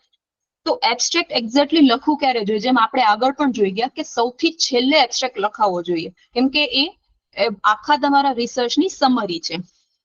એના ફીચર્સ શું હોય છે તો એમાં તમારે કોઈ પણ અનનેસેસરી ઇન્ફોર્મેશન નથી આપવાની, એમાં કોઈ પણ તમારે સપ્લિમેન્ટરી ડેટા નથી આપવાનો. એ બહુ જ ક્રિસ્પ અને કન્સાઇઝ મેનરમાં લખાવવું જોઈએ. એના વર્ડ લિમિટ આપેલા છે એટલા માટે આની લિમિટેશન છે કે એબ્સ્ટ્રેક્ટ બહુ જ ટુ ધ પોઈન્ટ લખાવો જોઈએ. 100 to 250 વર્ડ્સની લિમિટ છે. હવે ઘણીવાર તમે ફિગર ફોર્મમાં પણ એબ્સ્ટ્રેક્ટ આપી શકો છો ટુ અટ્રેક્ટ ધ એડિટર કે રિવ્યુઅર. જ્યારે જર્નલ પાસે તમારું પેપર જાય છે તો ઘણીવાર એડિટર પાસે એટલી બધી મેન્યુસ્ક્રિપ્ટ્સ આવે છે તો એ લોકો ડાયરેક્ટ તમારું એબ્સ્ટ્રેક્ટ જોઈને નક્કી કરી લે છે કે આ જર્નલ માટે તમારું પેપર સુટેબલ છે કે નહીં. જેમ કે આ ફિગર મેં બનાવેલી છે તો સાયન્સ સ્ટુડન્ટ્સ નથી, એ લોકોને પણ એટલું તો ખ્યાલ આવશે કે બિસ્ફેનોલ એ નામનું કોઈક કમ્પાઉન્ડ છે એ એબ્સન્સ ઓફ ગેલિક એસિડમાં અને પ્રેઝન્સ ઓફ ગેલિક એસિડમાં કઈ રીતે વર્કઆઉટ કરે છે. એટલે ઘણી વખત તમે તમારા પેપરને ઇન્ટરેસ્ટિંગ બનાવવા માટે ગ્રાફિકલ એબ્સ્ટ્રેક્ટ પણ આપી શકો છો. હવે બીજા કમ્પોનેન્ટમાં છે ઇન્ટ્રોડક્શન. તમારું ઇન્ટ્રોડક્શન જો સારું હશે તો તમારી એન્ડિંગ પણ સારી જ થશે. ઇન્ટ્રોડક્શન શું હોય તો rational of the present study, એટલે તમારું ક્લિયર સ્ટેટમેન્ટ હોવું જોઈએ કે તમે આ પ્રોબ્લેમ કયો આઈડેન્ટિફાઈ કર્યો છો અને તમે શું કામ આ સ્ટડી કરવા માંગો છો. એના પછી હોવા જોઈએ એક્ઝિસ્ટિંગ એવિડન્સ એટલે કે લિટરેચર રિવ્યુ. જેમ કાલે શીતલ મેમ આપણે આખું લિટરેચર રિવ્યુ ડિટેલમાં સમજાવ્યું તો બધી જ બ્રીફ સમરી ઓફ રિલેવન્ટ રિસર્ચની હોવી જોઈએ. અને લેટેસ્ટ બહુ જ ઇમ્પોર્ટન્ટ છે કે તમે લેટેસ્ટ રિસર્ચ વધારે ઇન્કોર્પોરેટ કરો તો એને તમે ડાયરેક્ટલી તમારા રિસર્ચ સાથે કોરિલેટ કરી શકશો. એટલે જ્યારે તમારું પેપર કોઈ રીડ કરે છે તો ખાલી ઇન્ટ્રોડક્શન પાર્ટ વાંચી અને એ લોકોને બધી જ ડિટેલ મળી જશે અને એ લોકોને બીજા પેપર રીડ કરવાની જરૂર ન પડે. રિસર્ચ ગેપ તમારો આઈડેન્ટિફાઈ થયેલો હોવો જોઈએ, એમાં ઓબ્જેક્ટિવ સ્ટેટમેન્ટ થયેલા હોવા જોઈએ, મેથડ તમે કઈ અને શું કામ સિલેક્ટ કરો છો અને કોઈ કન્સ્ટ્રેન્ટ હોય તો એ બધો પાર્ટ ઇન્ટ્રોડક્શનમાં આવી જાય. તો જનરલી એનું ફનેલ નેક જેવું સ્ટ્રક્ચર હોય કે પેલા બ્રોડ હોય, એમાં જનરલાઇઝ ઇન્ફોર્મેશન હોય અને પછી એ નેરો થતું એ ડાયરેક્ટલી તમે કયો પ્રોબ્લેમ ટાર્ગેટ કરો છો એના પર તમને ઇન્ટ્રોડક્શન લઈ જાય. એટલે બધી ડિટેલ તમારી ટોપ ટુ બોટમ આવી જવી જોઈએ. નેક્સ્ટ છે મટીરિયલ એન્ડ મેથડ. તો સાયન્સ ફિલ્ડમાં આ વસ્તુ બહુ જ ઇમ્પોર્ટન્ટ છે કેમ કે આપણે કયા રિએજન્સ યુઝ કરીએ છીએ, કયા કેમિકલ્સ યુઝ કરીએ છીએ, કયા ઇન્સ્ટ્રુમેન્ટ યુઝ કરીએ છીએ, આ બધી વસ્તુ બહુ જ ઇમ્પોર્ટન્ટ છે ડિસ્ક્રાઇબ કરવાની. તમે કોઈ પણ એક્સપેરિમેન્ટ ફોલો કરો છો, કઈ સ્ટેપ બાય સ્ટેપ ટેકનિક અને પ્રોસિજર ફોલો કરો છો, ઇન્સ્ટ્રુમેન્ટ્સ, એ બધી જ ડિટેલ તમારે મેથડ એન્ડ મટીરિયલમાં આપવી પડશે. હવે આ બધી વસ્તુ રિલાયેબલ અને ક્રેડિબલ હોવી જોઈએ. એટલો મતલબ શું છે કે તમે જે મટીરિયલ મેથડ્સ આપો છો એ રિપ્રોડ્યુસિબલ હોવું જોઈએ. એવું તમે ના ટાર્ગેટ કરી શકો કે હું આ વસ્તુ કે આ ઇન્ફોર્મેશન શેર નહીં કરું, અધરવાઇઝ મારી પ્રોટોકોલ જે છે એ કોઈ બીજું લઈ લેશે. એ થવું જ જોઈએ કારણ કે અધરવાઇઝ તમારું એક્સપેરિમેન્ટ રિલાયેબલ નહીં ગણાય. તો તમારે ફૂલ ડિટેલ આ સેક્શનમાં આપવી પડશે. ઘણીવાર તમે અગર કેમિકલ્સ કયા યુઝ કરો છો તો એનું એની કંપનીનું નામ, એનું કોડ બધું જ તમને ડિટેલમાં આપવું પડશે. મટીરિયલ મેથડમાં રેફરન્સિંગ બહુ જરૂરી છે. જેમ કે કોઈ બ્લડમાંથી ડીએનએ આઇસોલેટ કરવાની ટેકનિક છે તો એનું રેફરન્સિંગ અને બ્લડને અગર હું ડાયરેક્ટલી એવું કહી દઉં છું કે મેં સો એન્ડ સો રેફરન્સમાંથી લીધેલી છે ડિટેલ, તો એનાથી કોઈ પણ જે બીજો પીયર કન્ટેન્ટ માણસ છે કે બીજો રિસર્ચર છે એ પ્રોટોકોલ ફોલો નહીં જ કરી શકે. એટલા માટે ડિટેલ રેફરન્સ આપવું જરૂરી છે કે હું બ્લડ લઉં છું તો બ્લડને મેં કઈ રીતે પ્રોસેસ કર્યું છે, એ પ્રોસેસ કર્યા પછી હું કઈ રીતે એને આઇસોલેટ કરું છું, કઈ કન્ડિશનમાં કરું છું, કયા ઇન્સ્ટ્રુમેન્ટથી કરું છું, એ બધી જ ડિટેલ અને એના રેફરન્સિંગ આપણે સાઇટ કરવા મટીરિયલ મેથડ પાર્ટમાં જરૂરી છે. પછી સેક્શન આવે છે રિઝલ્ટનો. તો આપણે ખબર છે કે બહુ જ બધા રિઝલ્ટ કે બહુ જ બધા આપણે ડેટા કલેક્ટ કરીએ પછી અલ્ટિમેટલી જઈને આપણને રિઝલ્ટ મળે છે કે કોઈ પોઝિટિવ રિઝલ્ટ મળે છે, specifically in the field of science. અને અધરવાઇઝ ઓલ્સો તમે ઘણા બધા ડેટા કલેક્ટ કરો છો ત્યાર પછી તમને પોઝિટિવ રિઝલ્ટ તમને ફાઇન્ડ આઉટ થાય છે. તો આ રિઝલ્ટને તમે કઈ રીતે પ્રેઝન્ટ કરશો, તો કોઈ પણ ડેટા છે, ઓબ્ઝર્વેશન છે કે ફાઇન્ડિંગ છે, એને તમે ઇલ્યુસ્ટ્રેટિવ કે વિઝ્યુઅલ એડ્સમાં પ્રેઝન્ટ કરી શકો છો. આઈધર તમે ટેબલ ફોર્મમાં, ગ્રાફમાં કે ચાર્ટ કે ફિગર્સ થી તમે આ બધા રિઝલ્ટ તમારા રિપ્રેઝન્ટ કરી શકો છો. હવે આ રિપ્રેઝન્ટ કરવા માટે રિપ્રેઝેન્ટેબલ હોવા જોઈએ પણ રિપીટેટિવ ન હોવા જોઈએ. જેમ કે તમે ટેબલ ફોર્મમાં પણ તમારા ડેટા એક્સપ્લેન કર્યા અને એ જ તમારા ડેટા તમે ફિગર્સ કે ગ્રાફ ફોર્મમાં કરો છો તો એનો કોઈ મિનિંગ નથી. Either you have two select tabular form or graphical form. તો એના પછીનો સેક્શન જે આવે છે તમારા ડેટા ડિસ્કસ થવા જોઈએ કે તમારો ડેટા કેવા શું માંગે છે. અગર મેં કોઈ પર્ટિક્યુલર ડ્રગ લીધી છે અને મેં ડિફરન્ટ ડોઝ પર ટાર્ગેટ કરી છે તો દરેક ડોઝમાં એની સિગ્નિફિકન્ટ ઇફેક્ટ શું આવે છે, એટલે મારે આખો ડેટા મારો એક્સપ્લેન કરવો બહુ જરૂરી છે રિઝલ્ટ પાર્ટમાં. હવે જ્હોન વેઝલી જીઓલોજિસ્ટે એવું કીધું કે the fool collects fact and wise man selects them. તો આપણે ડેટા સિલેક્ટ કરવા એ બહુ ઇમ્પોર્ટન્ટ છે. આપણે કયો ડેટા સિલેક્ટ કરીએ છીએ કેમ કે થ્રુ આઉટ ધ પીએચડી આપણે ઘણા બધા ડેટા પ્રોડ્યુસ થવાના જ છે, તો એમાંથી આપણે સિલેક્ટ કયું કરીએ છીએ અને કયું અવોઇડ કરીએ છીએ એ બહુ ઇમ્પોર્ટન્ટ પાર્ટ છે.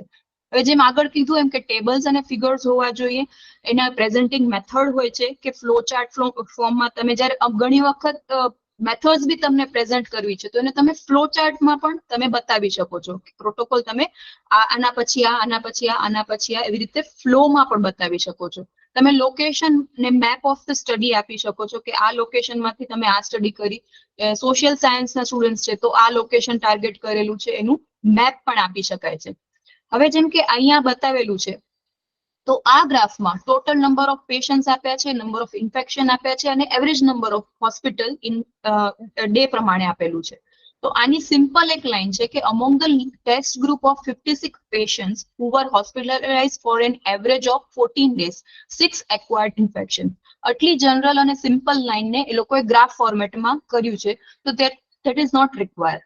ક્યારે ગ્રાફિકલ ફોર્મેટ જરૂરી છે એ પણ ડિપેન્ડ કરે છે તમારા ડેટા ઉપર.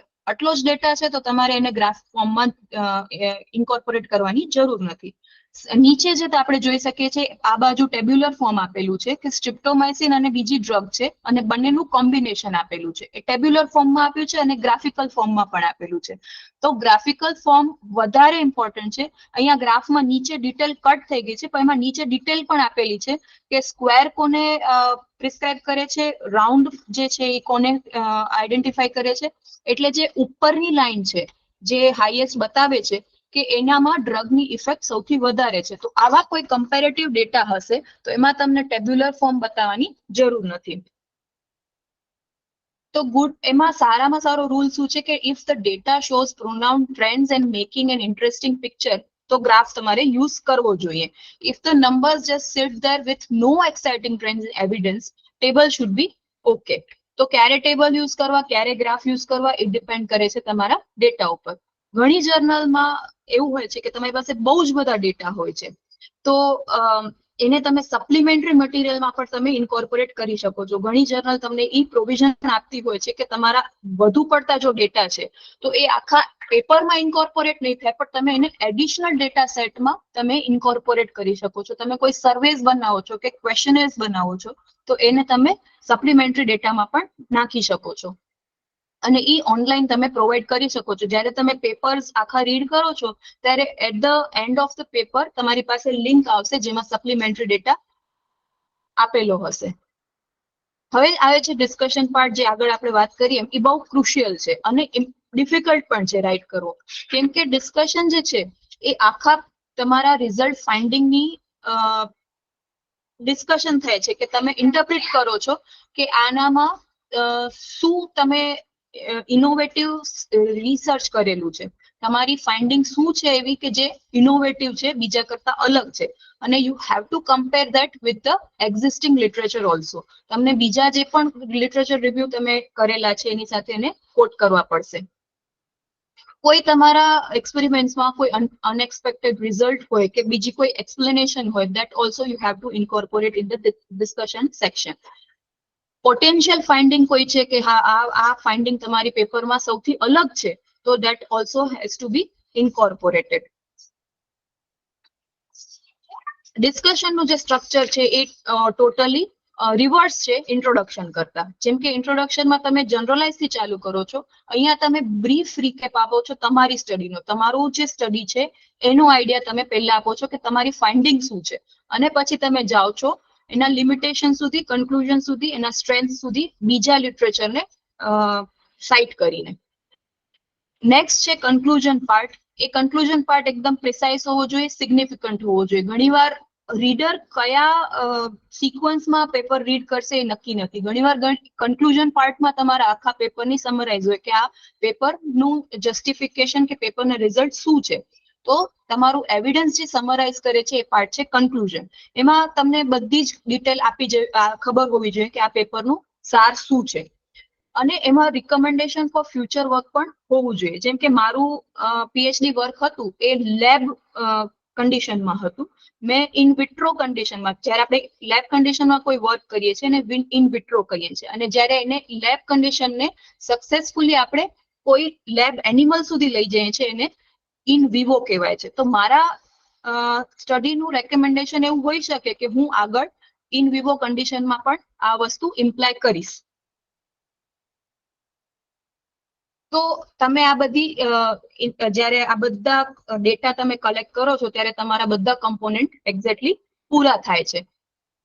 તો આ જે છે એ સમરી છે કે ઇન્ટ્રોડક્શન અને કન્ક્લુઝન જે પાર્ટ છે એ એકબીજા સાથે ઇન્ટરલિંક છે, અને એવી જ રીતે મેથડ અને મટીરિયલ અને રિઝલ્ટ ડિસ્કશન એકબીજા સાથે ઇન્ટરકનેક્ટેડ છે. કેવી રીતે? તો જે મટીરિયલ મેથડ છે એ આપણે રિઝલ્ટ ડિસ્કશનમાં ઇન્કોર્પોરેટ કરેલા જ છે, અને રિઝલ્ટ ડિસ્કશન આપણે ક્યાંથી લાવ્યા? તો મટીરિયલ મેથડ પરથી જ લાવ્યા છીએ. એવી જ રીતે ઇન્ટ્રોડક્શન તમે બ્રોડ ટુ જનરલાઇઝ વેમાંથી જઈને તમારા સ્પેસિફિક પ્રોબ્લેમ સુધી જાઓ છો, અને રિવર્સમાં કન્ક્લુઝનમાં એવું થાય છે કે તમે શું ફાઇન્ડિંગ કરી એનાથી લઈને તમે બીજા તમારા ઇમ્પ્લિકેશન અને તમારા ઇનોવેશન શું છે ત્યાં સુધી જાઓ છો. એના પછી પેપરમાં પાર્ટ આવે છે એકનોલેજમેન્ટનો. તો mentioning and thanking individual of the teams or funding agency who have helped and supported you with the research study. તો જ્યારે મારું પીએચડી ચાલતું હતું ત્યારે SERB નામની ફંડિંગ એજન્સીમાંથી હું ફેલોશિપ લેતી હતી. તો આઈ હેવ ટુ મેન્શન કે SERB is the funding agency, અને સો એન્ડ સો પ્રોજેક્ટમાંથી આ ફંડ મળ્યું છે, ત્યારે જઈને આપણું રિસર્ચ વર્ક અકોમ્પ્લિશ થઈ શક્યું છે. ઓથરશિપની જેમ કાલે સરે વાત કરી આપણને, તો ઓથરશિપ તમે કઈ રીતે આપશો? તો એમાં ગેસ્ટ ઓથર, ગિફ્ટ ઓથર કે ગોસ્ટ ઓથરશિપ ન હોવી જોઈએ.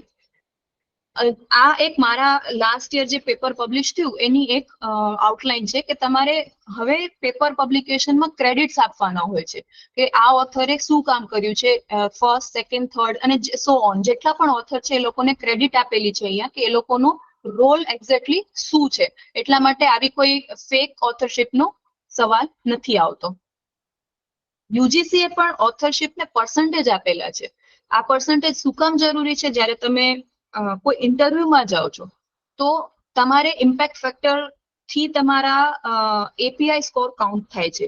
કે તમારો એપીઆઈ સ્કોર શું છે. તો તમે ફર્સ્ટ ઓથર છો, સેકન્ડ ઓથર છો, થર્ડ છો, ઇટ મેક્સ સેન્સ અને એ બહુ જ ઇમ્પોર્ટન્ટ પાર્ટ છે.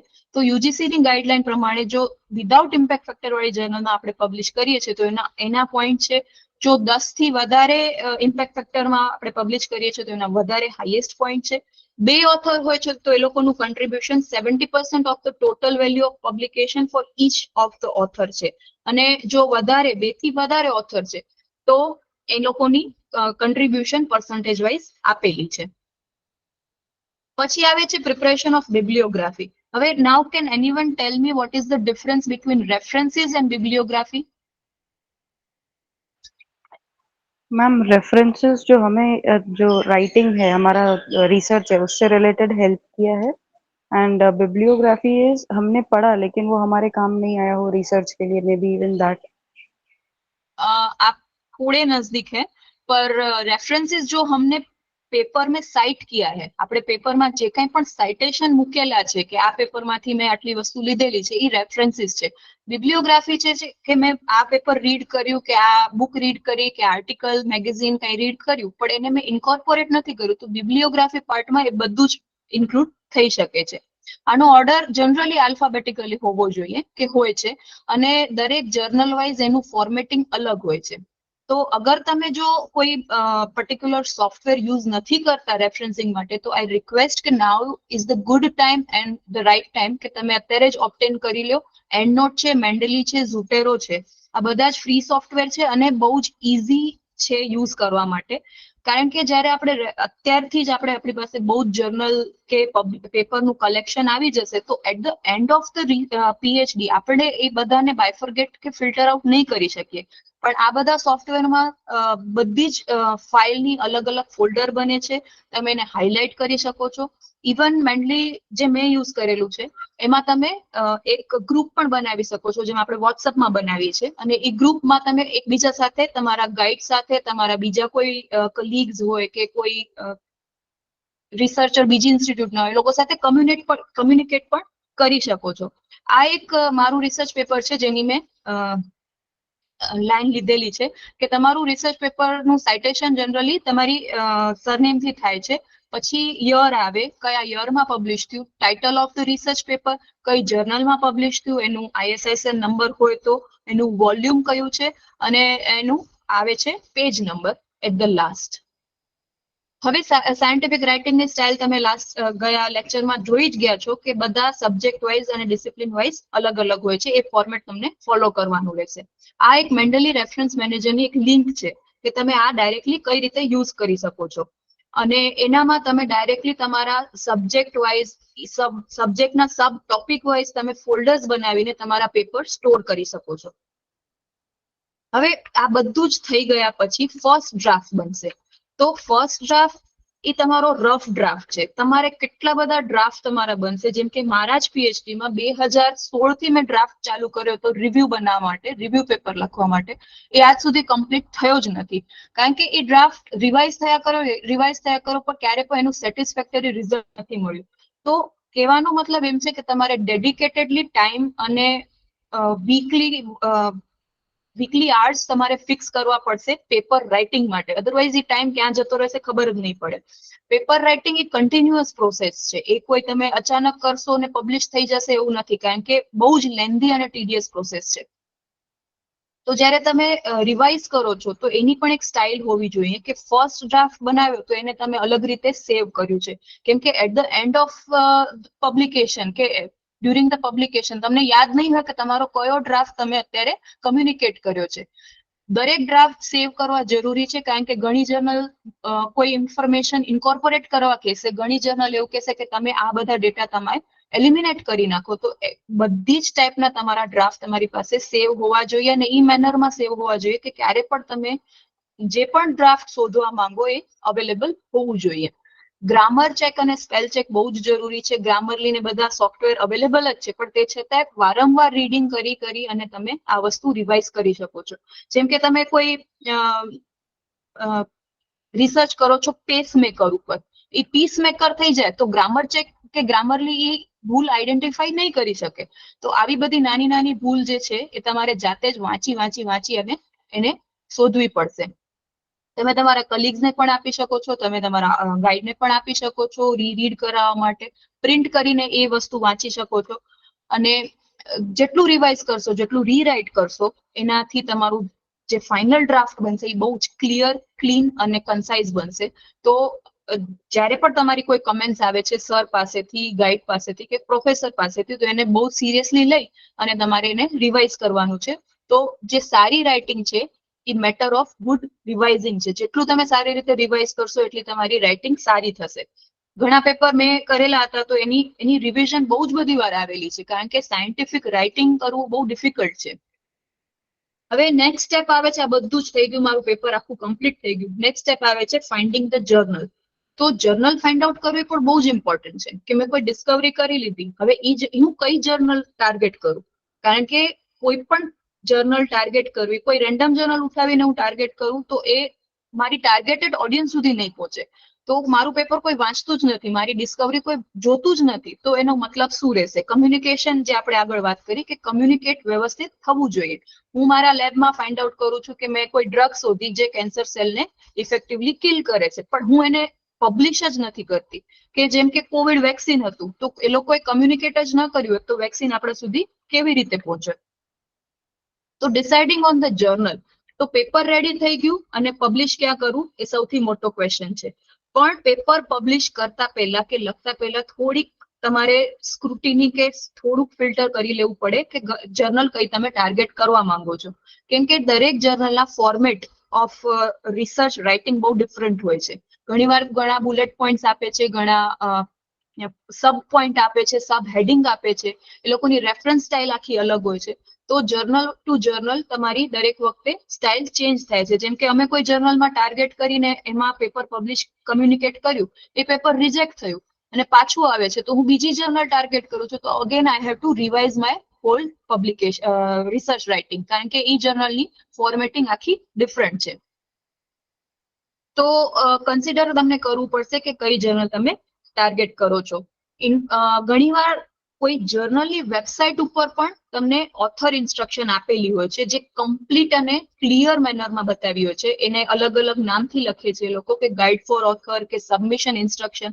એમાં તમને બધું જ ફોર્મેટિંગ આપેલું હશે. તો તમે જર્નલની વેબસાઇટ ઉપર, પર્ટિક્યુલર જર્નલની વેબસાઇટ પર જઈને તમે આ બધી ઇન્ફોર્મેશન શોધી શકો છો.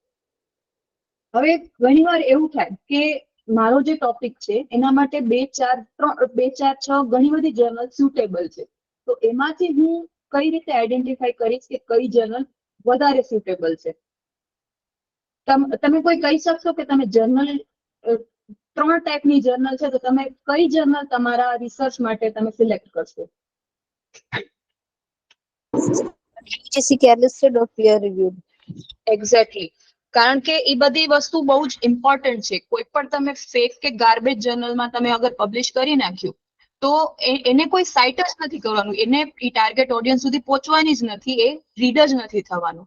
તો આ કઈ જર્નલ ઇમ્પોર્ટન્ટ છે? તો એક જર્નલ સાઇટેશન રિપોર્ટ પણ આવે છે, જેના ઉપરથી તમે આઈડેન્ટિફાઈ કરી શકો છો કે આ જર્નલ યરલી કેટલી વાર સાઇટ થાય છે. તમે ક્લેરિનેટ કે એના ઉપર જોશો, હું અહીંયા એડ કરતા ભૂલી ગઈ છું, પણ અધરવાઇઝ ક્લેરિનેટ જે યુજીસી ની સાઇટ છે એના ઉપર તમને જર્નલ સાઇટેશન રિપોર્ટ મળી જશે. અને એની પર્ટિક્યુલર જર્નલની વેબસાઇટ ઉપર પણ તમને આ રિપોર્ટ જોવા મળશે કે કઈ જર્નલનું ઇમ્પેક્ટ ફેક્ટર શું છે અને એની ઇમ્પોર્ટન્સ શું છે. તો you can also determine which journal have been recently cited most frequently. તમારા પર્ટિક્યુલર સબ્જેક્ટમાં, તમારા ડિસિપ્લિનમાં કઈ જર્નલ વધારે ફ્રીક્વન્ટલી અને મોસ્ટ હાઈલી જે પ્રેસ્ટિજિયસ જર્નલ છે એનું લિસ્ટ તમારી પાસે ઓલરેડી હોવું જોઈએ. તો સાઇટેશન વધારે થઈ છે એ રીતે તમે જર્નલ ફિલ્ટર કરી શકો છો. અને આર્ટિકલની કે measure of the frequency with which the average article in a journal has been cited in a particular year. જેમ આપણે વાત કરીએ કે આ જર્નલમાં આર્ટિકલ કેટલી વાર સાઇટ થયેલું છે. હવે આ જે ઇમ્પેક્ટ ફેક્ટરની આપણે વાત કરીએ છીએ એનું એક લિમિટેશન છે કે દરેક ડિસિપ્લિન પ્રમાણે સાઇટેશન જે સ્કોર છે કે ઇમ્પેક્ટ ફેક્ટર છે એ કમ્પેરિઝન ન થવો જોઈએ. જેમ કે બાયોકેમિસ્ટ્રી કે મોલેક્યુલર બાયોલોજીમાં છે, તો જે એમાં જે પેપર સાઇટ થાય છે એ ઘણી બધી વાર થાય છે. તો એના જર્નલના ટોપ સાઇટેડ સ્કોર છે 53 સુધીનો. 2020 નો જ આ સ્કોર છે. તો આવી જર્નલ જે બહુ જ ફ્રિકવન્ટલી સાઇટ થાય છે એનો સાઇટ સ્કોર વધારે છે. પણ કોઈ પર્ટિક્યુલર ડિસિપ્લિન છે જેનું મેં નામ નથી લખ્યું, તો એનું ઇમ્પેક્ટ ફેક્ટર છે 5.4. તો એ પણ ઇક્વલી જ રેપ્યુટેડ છે. તો તમે ડાયરેક્ટલી ઇમ્પેક્ટ ફેક્ટર થી તમે એવું ના કહી શકો કે 5.4 ઇમ્પેક્ટ ફેક્ટર વાળી જર્નલ ઓછી વેલ્યુએબલ છે કે વધુ વેલ્યુએબલ છે. હવે પ્રિડેટરી જર્નલ્સ. તો પ્રિડેટરી જર્નલ્સ કોને કહેવાય? તો ઘણીવાર એ લોકો ઓપન એક્સેસ ના નામે એ લોકો ઓથર્સ પાસેથી ફીસ લેતા હોય છે. આ જર્નલ્સ બધા જે હોય છે એ વારંવાર તમને મેલ કરતા હોય છે કે તમે અમારી જર્નલમાં તમે સબમિટ કરો પેપર. અને આવી જર્નલમાં સબમિશન થી કોઈને પણ ફાયદો નથી થતો, ન તો રિસર્ચરને એના કરિયર માટે, ન તો એના પીએચડી માટે. કારણ કે એ કમ્યુનિકેશન ક્યાંય સુધી પહોંચતું જ નથી, કોઈ એને સાઇટ કરવા પણ નથી માંગતું. તો તમારે જર્નલ સિલેક્શન બહુ જ ઇમ્પોર્ટન્ટ છે. આવી કોઈ પ્રિડેટરી જર્નલમાં તમે ના આવી જાઓ, કેમ કે એ લોકો વિધાઉટ પીયર રિવ્યુ કે વિધાઉટ એડિટિંગ તમારું પેપર પબ્લિશ કરી લેશે, પૈસા લઈ લેશે, અને વિધિન 1 or 2 days, કેમ કે 1 or 2 daysમાં તો કોણ તમારું રિવ્યુ કરીને આપશે. તો આવી જર્નલ તમને તમારે અવોઇડ કરવાની છે.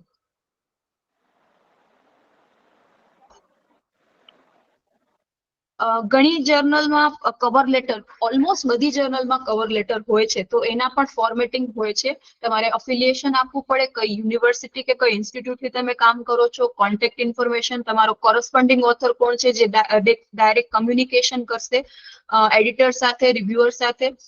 અને આ બધી ડિટેલ તમારી જર્નલ ટુ જર્નલ વેરી થશે. હવે કાલે જેમ શીતલ મેમે તમને ડિસ્કસ કરાવ્યું એમ આ બધું જ કરવામાં, રિપોર્ટ રાઇટિંગ, પેપર રાઇટિંગ કે રિસર્ચ પેપર રાઇટિંગમાં તમને ઘણા બધા ચેલેન્જીસ આવશે. એને તમને અવોઇડ કરવા પડશે, જે હું બહુ ડિટેલમાં નથી જતી કારણ કે કાલે મેમે તમને બહુ જ ડિટેલમાં એક્સપ્લેન કરેલું જ છે. ખાલી હું એટલું જ કહીશ કે જે લેબ વર્ક વાળા સાયન્સ એનું વર્ક ડિસ્ટ્રીબ્યુશન અને ટાઈમ ડિસ્ટ્રીબ્યુશન એવી રીતે કરે કે એ લોકો લેબ વર્કને પણ ઇક્વલી ટાઈમ આપી શકે અને થોડુંક રાઇટિંગને પણ ટાઈમ આપી શકે. કેમ કે મારા ફિલ્ડમાં પણ હું સતત લેબમાં રહેતી હતી અને મેં રાઇટિંગને બહુ જ છેલ્લે ચાલુ કર્યું. એના લીધે મારા જે પબ્લિકેશન છે, નંબર ઓફ પબ્લિકેશન છે, બહુ જ ઓછા છે.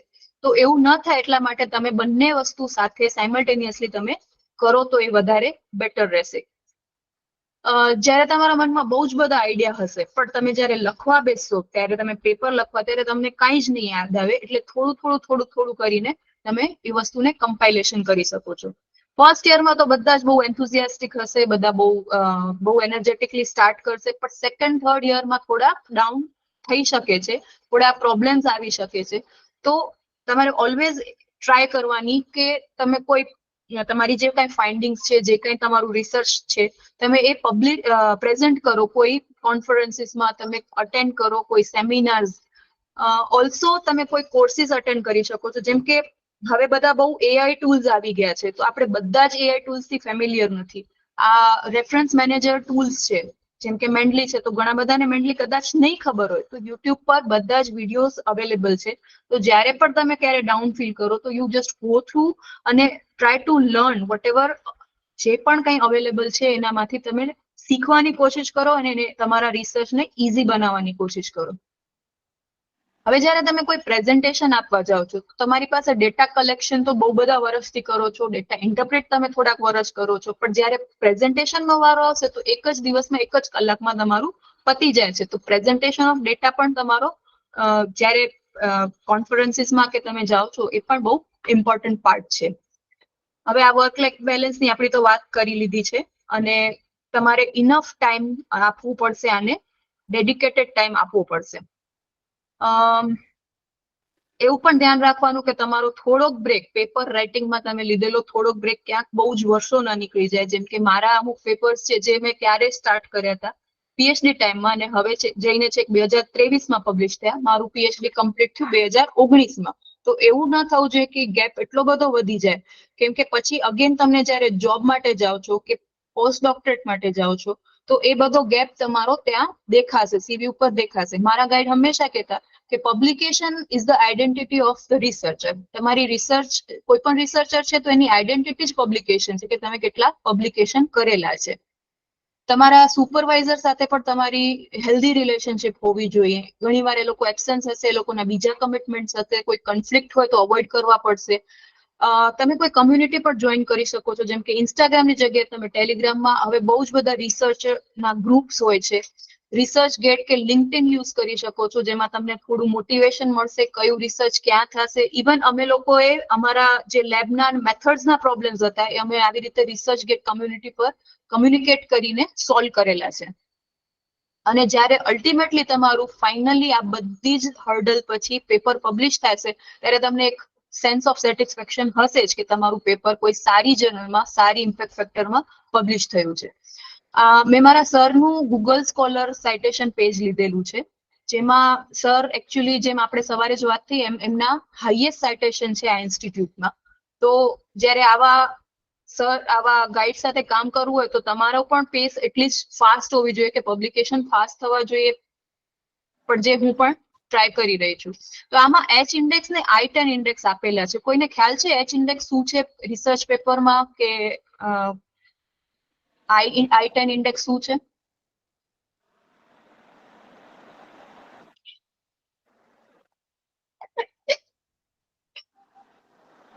No, ma'am. No, ma'am. તો એચ ઇન્ડેક્સ શું છે? તો કોઈ પણ જર્નલમાં largest number of article in the publication that have been cited at least that number of times. જેમ કે 20 પબ્લિકેશન કર્યા છે ને 20 વાર સાઇટ થયા છે તો એચ ઇન્ડેક્સ હશે 20. I10 ઇન્ડેક્સ શું છે? તો ગૂગલ સ્કોલર મેજર કરે છે રિસર્ચરની પ્રોડક્ટિવિટી અને એની ઇમ્પેક્ટ, કે એનું રિસર્ચ કેટલું ઇમ્પેક્ટફુલ છે, એ કેટલું પ્રોડક્ટિવ છે.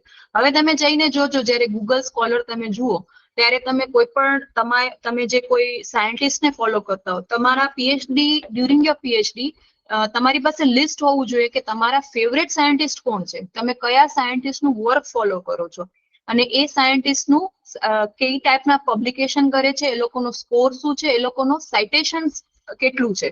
અને એના ઉપરથી તમને ઓફકોર્સ ઇન્સ્પિરેશન તો મળશે જ, પણ આઈડિયા બી મળશે કે તમે કઈ ડિરેક્શનમાં પેપર રાઇટિંગ કરવા માંગો છો. અને જર્નલનો પોતાનો પણ એક ઇમ્પેક્ટ ફેક્ટર છે, જેમ આપણે વાત થઈ એમ. તો જર્નલ સાઇટેશન સ્કોરથી કે સ્કોપસ ઉપરથી તમે આ બધો citation score, citation report of the journal you will be able to find out.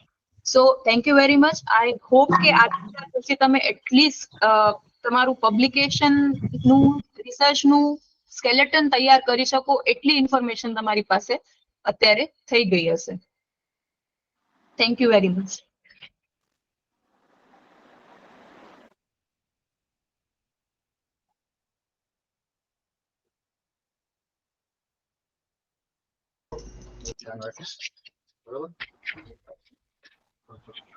Hello, thank you so much Dhruva ma'am.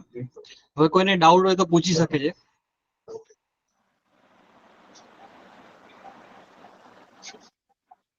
M reference અને બિબ્લિયોગ્રાફી વચ્ચેનો ડિફરન્સ જરા પાછો રિપીટ કરો. આપણે જે કાંઈ પેપરમાં જેટલા બીજા પેપર રીડ કરીને આપણે આપણું પેપરમાં ઇન્કોર્પોરેટ કરીએ છીએ, તો એ પેપરમાં તમે જેટલું પણ સાઇટેશન એડ કરો છો એ બધું રેફરન્સીસ કહેવાશે. તમે રિસર્ચ પેપર લખવા માટે કોઈ વસ્તુ રીડ કરો છો, મેગેઝિન રીડ કરો છો કે કોઈ બીજી ઇન્ફોર્મેશન રીડ કરો છો, લિંક્સ રીડ કરો છો, પણ એ તમે સાઇટ નથી કરતા તો એ બધો પાર્ટ બિબ્લિયોગ્રાફીમાં આવશે. ઓકે. બીજો કોઈને કોઈ ડાઉટ તમારી સ્ક્રીન અનશેર કરી નાખજો. Okay, Pooja Joshi. Hello ma'am. Hello Pooja. Actually મારો ક્વેશ્ચન એ હતો કે તમે કીધું ગ્રામરલીમાં ને એવી ઘણી બધી સાઇટ્સ છે કે જ્યાં આપણે ગ્રામર ચેક માટે જઈ શકીએ છીએ. બેઝિકલી જે લોકો થીસીસ લખે છે, સ્પેશિયલી કે રિસર્ચ પેપર લખે છે, કે ત્યારે આ એપ્સનો યુઝ કરતા હોય છે અથવા તો સાઇટ્સનો યુઝ કરતા હોય છે. તો પછી એ સાઇટ્સમાં આપણે એક વખત આપણું ડેટા ફિલ કરી દીધું તો એ પ્લેજરિઝમમાં આવશે કે નહીં? કારણ કે ઘણી વખત સાંભળ્યું છે કે આ પ્લેજરિઝમમાં આવી જશે, તો એવું થશે? એવું નથી થતું હોતું, કારણ કે આપણે આપણો કમ્પ્લીટ ડેટા એમાં એડ નથી કરતા. જેમ કે તમે ઇન્ટ્રોડક્શન પાર્ટ છે કે કન્ક્લુઝન પાર્ટ છે એ એડ કરો છો, એ તમારું ઇનોવેશન છે, તમારી જ સ્ટડીનું પાર્ટ છે. તો એનાથી પ્લેજરિઝમમાં બિલકુલ ફરક નહીં પડે. અને બીજી એક વસ્તુ, ચેટ જીપીટી ની વાત કહી દઉં. આજે બધાને ચેટ જીપીટી શું છે એ ખબર જ છે. તો હવે જ્યારે તમે ચેટ જીપીટી ને પેપર લખવા આપો છો તો એવું નથી કરવાનું કે એ આખું પેપર લખી આપે, કારણ કે ચેટ જીપીટી નું જે પ્લેગેરિઝમ છે એ બિલકુલ આઈડેન્ટિફાઈ થાય છે અને હવે એડિટર્સ તમને એવું કહે છે કે આટલા % ઓફ એઆઈ તમે યુઝ કરેલો છે. તો હા, ચેટ જીપીટી માં એ વસ્તુ પોસિબલ છે, એ થાય છે. બાકી ગ્રામરલી માં આઈ ડોન્ટ થિંક એવું છે. Thank you so much. Thank you ma'am. Next Vinati. Thank you, sir. Madam, I had a doubt regarding types of research paper. You discussed about review paper. What about other types? તમે કોઈ conference, if you are going for any conference proceeding, તમે કોન્ફરન્સમાં કોઈ present કરો છો તો એ પણ રિપોર્ટ ટાઈપ છે. Progress report if you are submitting, જ્યારે every 6 months you have to submit your progress report.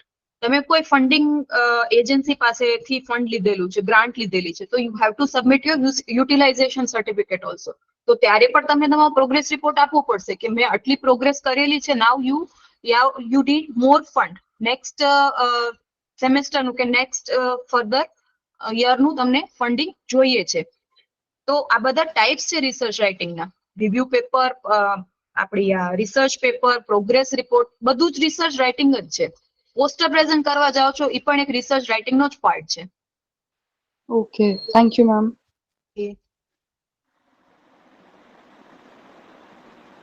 Okay, 1 minute. Yes, Nikita.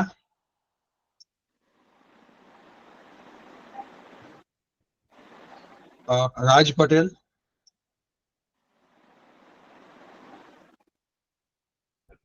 Jayesh Parmar, sir. Hello. I have some question. Can you able to hear me? Yes, sir. Yes, sir. Yeah. My question is, can we get the list of this journal, which is means it is authentical in publishing the paper? Like for example, you are saying some journal is there which is just we have to pay and they publish our papers. Okay. Yes. Yes. So, can we get some authentic journal that is, I mean, approved by UGC? Sir, UGC care list website પર જ આ બધી journal available છે. કોઈ પણ જર્નલના ISSN number તમે add કરશો UGC ક્લેરિનેટ website પર, તો ISSN નંબર ઉપરથી ખબર પડી જશે કે કેર લિસ્ટેડ છે કે નહીં. સાયન્સ ફિલ્ડમાં હું વાત કરું તો એલ્સવેરની પોતાની સિસ્ટમ છે. સ્કોપસમાં તમે જઈને આ જર્નલ ફાઇન્ડ આઉટ કરી શકો છો. અને આવી ફેક જર્નલ કે પ્રિડેટરી જર્નલ જેને વર્ડ આપેલો છે, તો એવી જર્નલ ફાઇન્ડ આઉટ કેવી રીતે કરવી? તો તમે જોશો કે એવી જર્નલ બહુ સાઇટ નહીં થયેલી હોય, કે ઘણા બધા બીજા રિસર્ચરે એ જર્નલને સાઇટ નહીં કરી હોય, એ જર્નલમાંથી પેપર્સ કે આર્ટિકલ્સ એ લોકોએ પોતાના રેફરન્સ માટે નથી લીધા, તો આવી જર્નલ ડાયરેક્ટલી અવોઇડ થઈ જશે. એકચ્યુઅલી કેટેગરીઝ હોય છે જર્નલની, એ કેટેગરી B, C, D. તો તમે C કેટેગરીમાં 10 પેપર પબ્લિશ કરો છો જે થોડીક ઓછી સારી જર્નલ છે, અને એ કેટેગરી જે બહુ સારી જર્નલ છે એમાં ખાલી 2 પેપર પબ્લિશ કરો છો, તો તમારી ઇમ્પેક્ટ એ કેટેગરી માટે જ વધારે રહેશે. તો પ્રિડેટરી જર્નલ તો કોઈ પણ મેટરમાં આપણે અવોઇડ જ કરવાની હશે, જે પેઇડ જર્નલ પણ કહેવાય છે. Okay, thank you. Thanks a lot, sir. BD Vigora. Unmute કરો અગર પૂછવું હોય તો. Okay, I think. Hello, sir. Yes, sir. Yes, sir. હા સર, મેડમને મારો પ્રશ્ન એ છે કે રેફરન્સની જે આપણી વાત થઈ અત્યારે, તો રેફરન્સમાં કઈ કઈ વસ્તુઓ આવી શકે? આપણે ઘણી વખત કોઈક લેખ લખતા હોઈએ અને અમુક વસ્તુ આપણે ધારો કે કંઈક ગૂગલમાંથી સર્ચ કર્યું, અથવા તો કોઈકની સાથે આપણે ફોટોગ્રાફી કે વિડીયોગ્રાફી કરી, તો એ વસ્તુને રેફરન્સમાં લઈ શકાય કે નહીં? તો રેફરન્સના પ્રકાર કે એના વિશે કંઈ જરાક 2 મિનિટ.